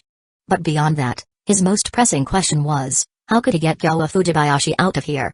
These two individuals before him, especially the boy, seemed like the most likely source of answers. Well, isn't this a surprise?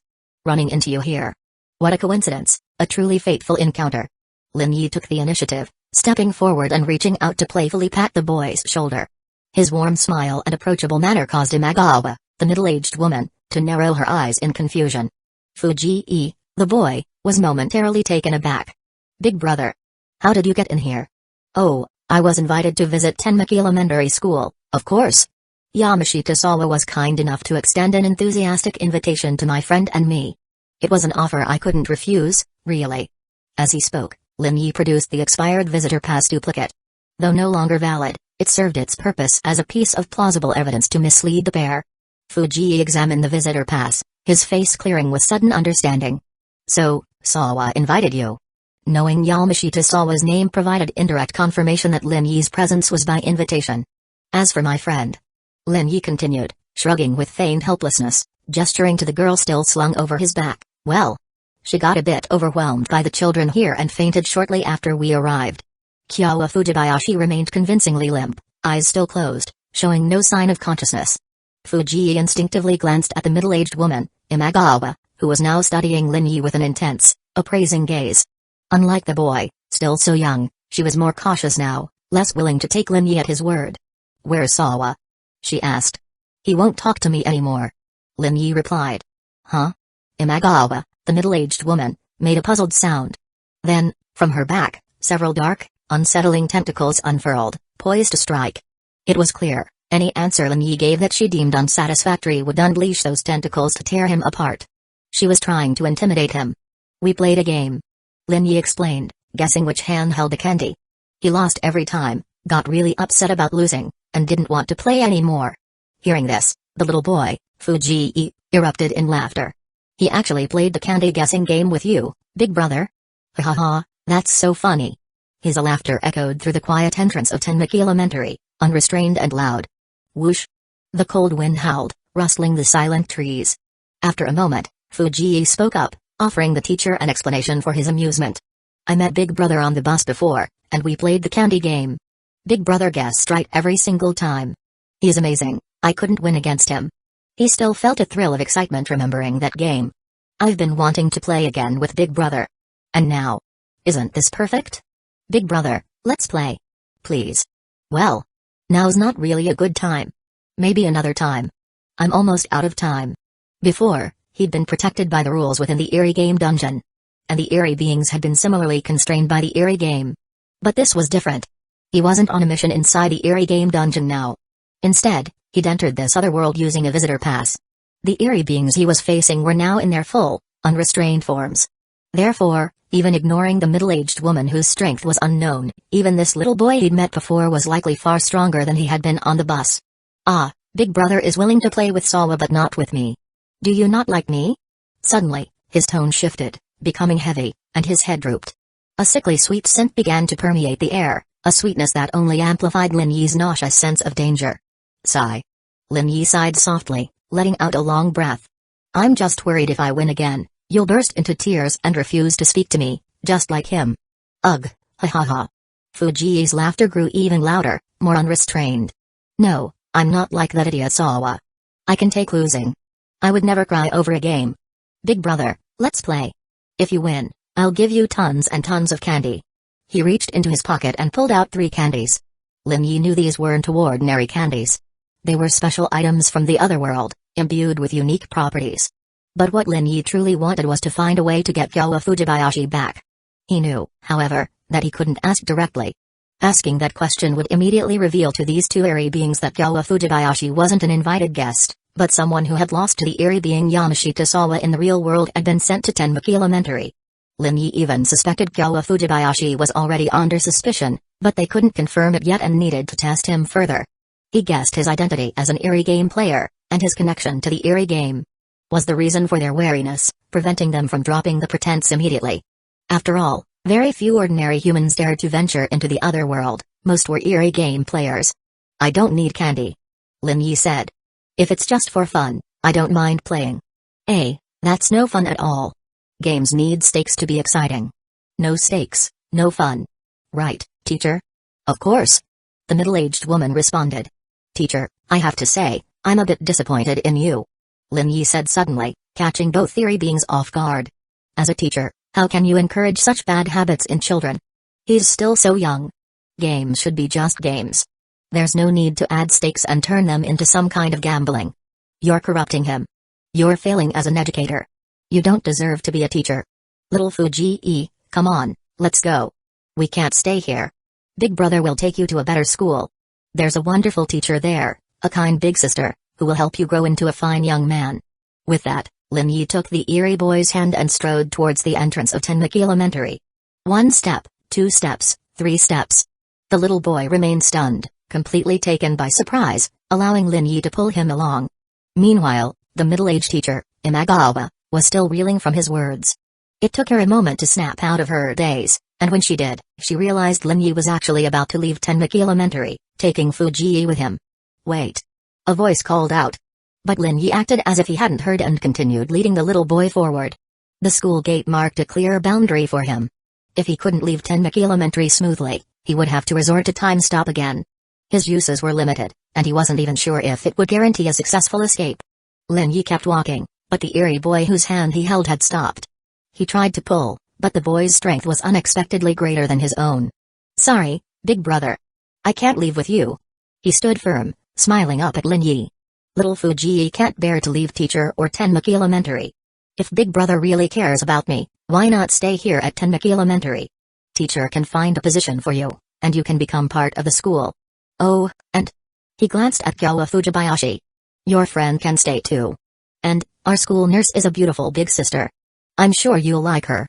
She's not as pretty as Gyowa Fujibayashi." Compared to the nurse, he preferred female nurses. "I already have someone I like. Thank you for the offer, though." "Ah, what a shame," the little boy said, looking up at Lin Yi. "A big brother whose two-timing doesn't like beautiful big sisters. What a pity." On the bus, he had been with Nana's Ren, and now he was carrying Gyowa Fujibayashi. This little kid knew far too much for his age. "She's my friend, not my girlfriend." "Oh, I see." He looked at Lin Yi with sudden understanding. Lin Yi nodded. "It's getting late. We're almost out of time, so we should be going." This time, the little boy didn't insist on playing a game. He simply watched Lin Yi's retreating figure, then turned back to the middle-aged teacher. The middle-aged teacher watched them walk several steps away from the school gate before speaking again. "You can leave, but your friend can't." Lin Yi stopped. He knew they had seen through Gyowa Fujibayashi's condition. After all, the school infirmary was filled with humans who had been injected with nightmare serum and were in a deep sleep. As members of Tenmaki Elementary, these two eerie beings would naturally connect Gyowa Fujibayashi's unconscious state to the nightmare serum and the losers brought to the school. Lin Yi had only been trying his luck, hoping to bluff his way through. But now, it seemed he had failed. "What do you mean?" Lin Yi continued to play dumb. "Hey." The middle-aged teacher chuckled. 2 tentacles grew further from her back, dark red and swaying, emitting sharp whistling sounds, as if to emphasize her point. "Humans who lose the game and are sent to Tenmaki Elementary cannot return to the human world with you." "Huh?" The little boy, Fuji, was stunned. "Teacher, was she injected with nightmare serum?" "But I didn't smell the nightmare serum at all." Because he hadn't detected the unique scent of the nightmare serum, he hadn't considered this possibility. Similarly, the middle-aged teacher had initially thought the same. Blue tranquilizer serum. "I'm curious how you knew that injecting blue tranquilizer serum could counteract the effects of nightmare serum." Once the effects were neutralized, the unique scent of the nightmare serum would dissipate after a while. Clearly, this human woman had been injected with blue tranquilizer serum quite some time ago. Faced with the middle-aged woman's question, Lin Yi continued to feign confusion. "What do you mean? I don't understand." If it hadn't been for the little boy's question and the middle-aged teacher's explanation, he might have admitted it. But after the two eerie beings explained it all, Lin Yi decided to deny everything. He was fairly certain the middle-aged eerie woman was trying to trick him. Just admit it. I might consider telling you how to take her with you. At this point, the middle-aged teacher was convinced of the situation. Pretending any longer was pointless. Sigh. Fine, I won't pretend anymore. Lin Yi sighed softly. Tell me how to leave, and I'll consider letting you off. Little boy. Middle-aged teacher? Both were utterly baffled. If Lin Yi were truly powerful enough to crush them, he wouldn't need to act. Therefore, there was only one conclusion: he was bluffing. This man was bluffing. Ha ha ha, big brother, you're so funny, so funny. You're definitely the most interesting human I've ever met. Even he had figured it out. Little Fuji is so scared now. I hope big brother will let me off. Boo-hoo. Teacher, you have to protect me, or big brother will bully me. The little boy even pretended to cower behind the middle-aged teacher. The middle-aged teacher's face had hardened, and her two tentacles were visibly swelling. Human player, let's see just how powerful you really are, she said, her eyes locked on Lin Yi, scrutinizing his every move. She was determined to see what tricks this human had up his sleeve. Having dealt with eerie game players before, she knew they could be deceptive. Some were weak, some were strong, and some, while not particularly strong, possessed strange and unpredictable skills. Which type was this one? Lin Yi knew a confrontation was unavoidable. No, you won't be facing my strength, but hers. In the next moment, a black-haired girl in a sailor uniform materialized beside him. Her long black hair flowed in the wind as her dark eyes swept over Lin Yi and the unconscious Gyawa Fujibayashi on his back, finally settling on the little boy and the middle-aged teacher. Miyuki Kirishima was one of Lin Yi's trump cards against airy beings. But even he wasn't certain if Miyuki could handle this. If she couldn't, he would have to play his other trump card. Miyuki, can you take care of this? Instantly, Miyuki understood the situation. She raised a slender finger. Can she even manage? But any doubts vanished when Lin Yi saw Miyuki Kirishima's displeased expression. Her red lips barely moved as she stated, just a small magic cake. Lin Yi's face remained impassive. No problem, 10 should be fine. That's far too many, I'll get fat. Miyuki then cast a sidelong glance at Lin Yi. Can ghosts even get fat? Lin Yi remained skeptical. Alright, no problem at all. Please leave the boy here. I need to ask him a few questions. It was at this moment that the middle-aged teacher and the boy finally grasped the source of Lin Yi's confidence. A female ghost, just like them. That's where his confidence comes from. The boy, staring at Miyuki's cold demeanor, swallowed hard, feeling a wave of intimidation. But the teacher's gaze only intensified with fury. Why? Why? Why are you so beautiful? She desperately tried to maintain her own appearance, yet she couldn't mask the ugliness that marred her face.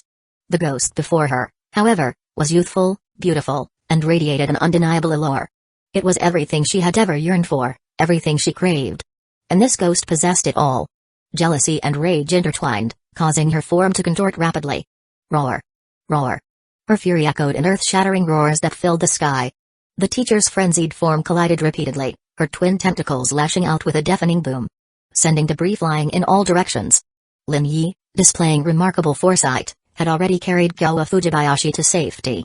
He was uncertain if Miyuki could subdue both the teacher and the boy within 5 minutes.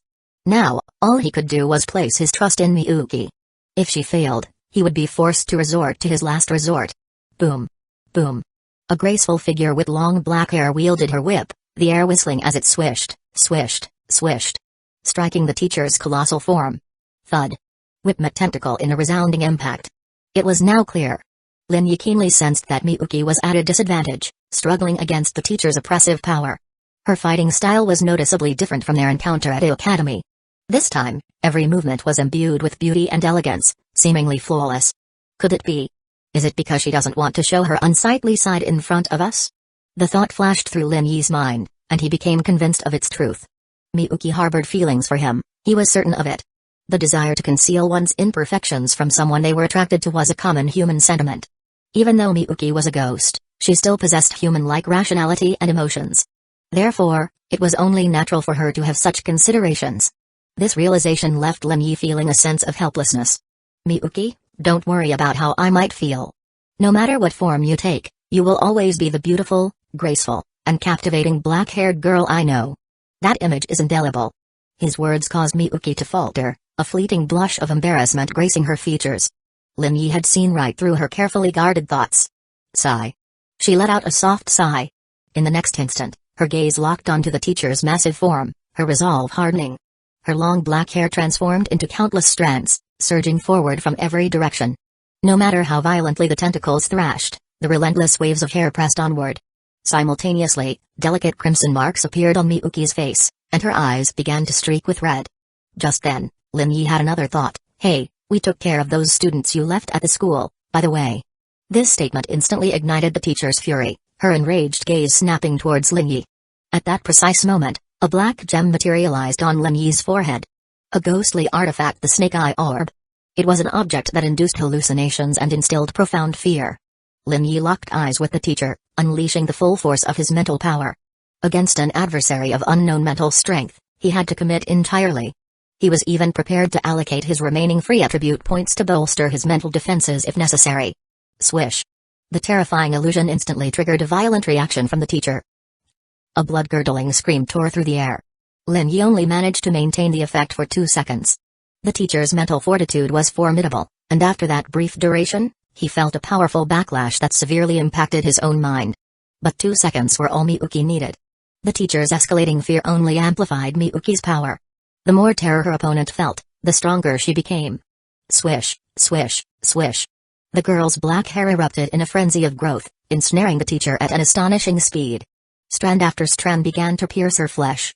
The teacher shrieked, her body convulsing, shrinking and then expanding in a desperate attempt to resist Miyuki's onslaught. Fuji, the boy, frantically tried to intervene, but he was no match and was instantly thrown aside. You. He suddenly considered Lin Yi. If he could seize Lin Yi, he might gain leverage over the female ghost. Big brother. Come play a game with me. He had only taken a couple of steps towards Lin Yi when Lin Yi's bracelet morphed into a long whip, boom. Striking the approaching boy. Swish, swish, swish. He was instantly bound. Lin Yi immediately understood that Miyuki had been vigilantly watching him, using the bracelet to strike and restrain the boy. It wasn't an action he had consciously initiated. The battle raged on, locked in a tense stalemate. Miyuki held the advantage, but it seemed that actually defeating the teacher would be a difficult task. Lin Yi chuckled softly as he walked step by step towards the bound boy. Sigh, why even bother? We're practically acquaintances. All this fighting and killing is really quite unnecessary. I didn't want to do this, but you forced my hand. Facing the boy who glared up at him, Lin Yi hardened his resolve. The boy's bloodshot eyes still burned with murderous intent. Talk. Tell me how to bring my friend out of the inner world. The boy gritted his teeth, his determined gaze unwavering, indicating he would never yield the information. You don't want your beloved teacher to die, do you? Teacher Imagawa won't lose. He glanced towards the struggle, and despite the teacher now being completely enveloped like a dumpling, his confidence remained unshaken. So sure of that, are you? I'll never tell you. Just give up. In the next instant, the boy froze. His eyes fixed on the purplish, glowing potion in Lin Yi's hand, the Nightmare Potion.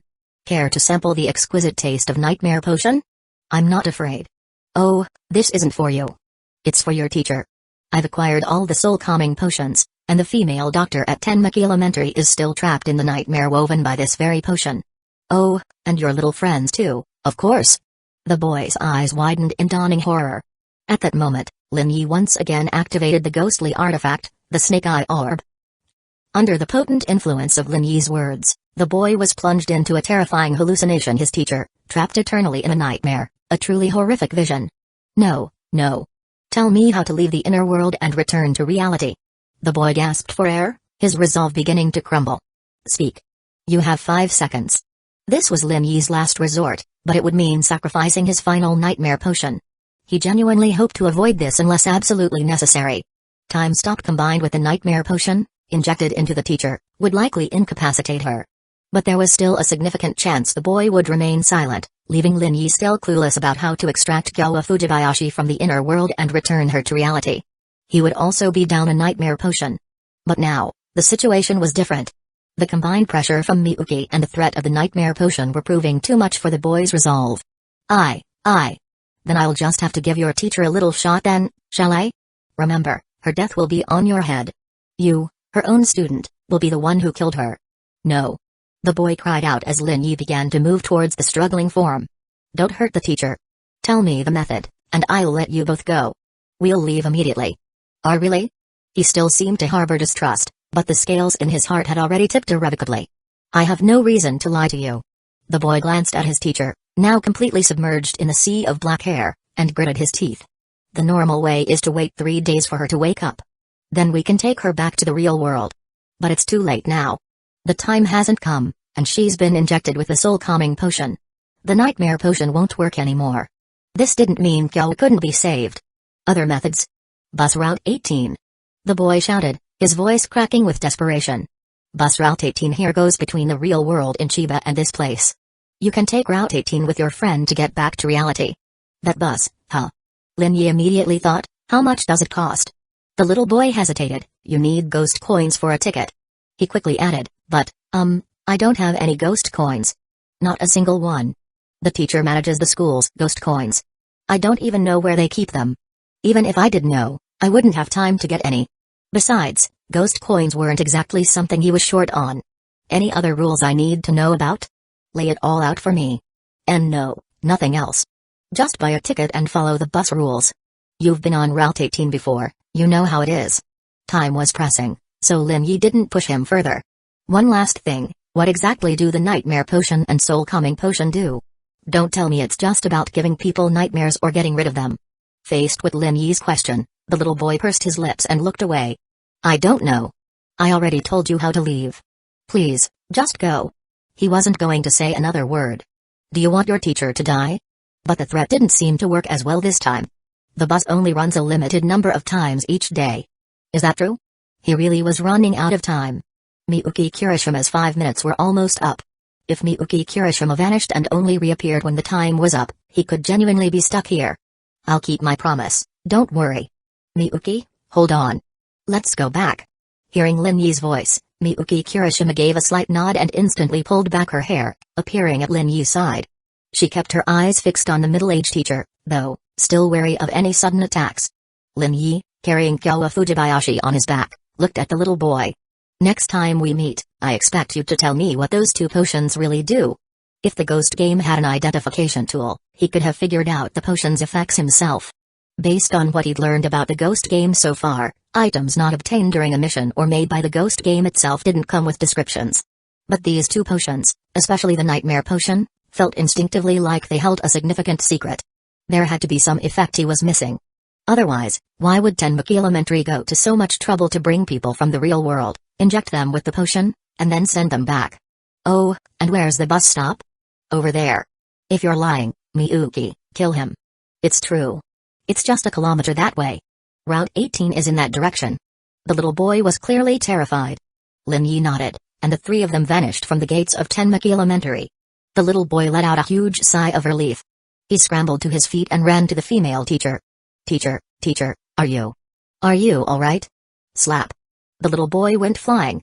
Who told you to tell them how to leave the inner world and get back to reality? I'm sorry, teacher, I'm so sorry. The little boy lay on the ground, sobbing and begging for forgiveness. The middle-aged teacher stared at the school gate, the image of the young female ghost flashing in her mind, and her anger flared. If that man hadn't used some ghostly artifact to mess with my head, how could I have been trapped? She could have beaten that female ghost, ripped out her black hair, and scratched that pretty face to pieces, making her even uglier than she was. But, it's all your fault. Zhao Ren, you've disappointed me deeply. I'm sorry, teacher, I'm really sorry. The little boy trembled with fear. This isn't over. The middle-aged teacher spat out the words viciously. Meanwhile, Lin Yi, still carrying Kyowa Fujibayashi, walked with Miyuki Kirishima towards the bus stop. Thank you. I'll make that matcha mousse cake for you. Anything else you'd like? Milk tea? Other desserts? Miyuki Kirishima shook her head. No, just the cake is fine. She glanced at Kyowa Fujibayashi. Her hair grows so fast, just like mine. Lin Yi was confused for a second, then understood. She's not Ryowa Fujibayashi, she's her older sister, Kyowa Fujibayashi. They're twins. Miyuki Kirishima seemed surprised. Do you like twin sisters? Her blunt question caught Lin Yi off guard. I didn't came to save her because I like her. I came because I saw someone I knew in trouble and wanted to help. If I had to give a main reason, it's that she's Ryowa Fujibayashi's sister, which made me willing to risk it to save her. Of course, exploring this inner world and understanding what was going on also played a part. If you ever find yourself in danger, Miyuki, I'll come to save you too, no matter what it takes, even if I have to go through hell. They locked eyes for a moment. The black-haired girl looked away, and then a slightly different, cooler voice spoke. I believe you. When Lin Yi looked again, the girl had already vanished. A few minutes later, Lin Yi, still carrying the girl, saw the bus stop ahead. Finally, they'd reached the bus stop.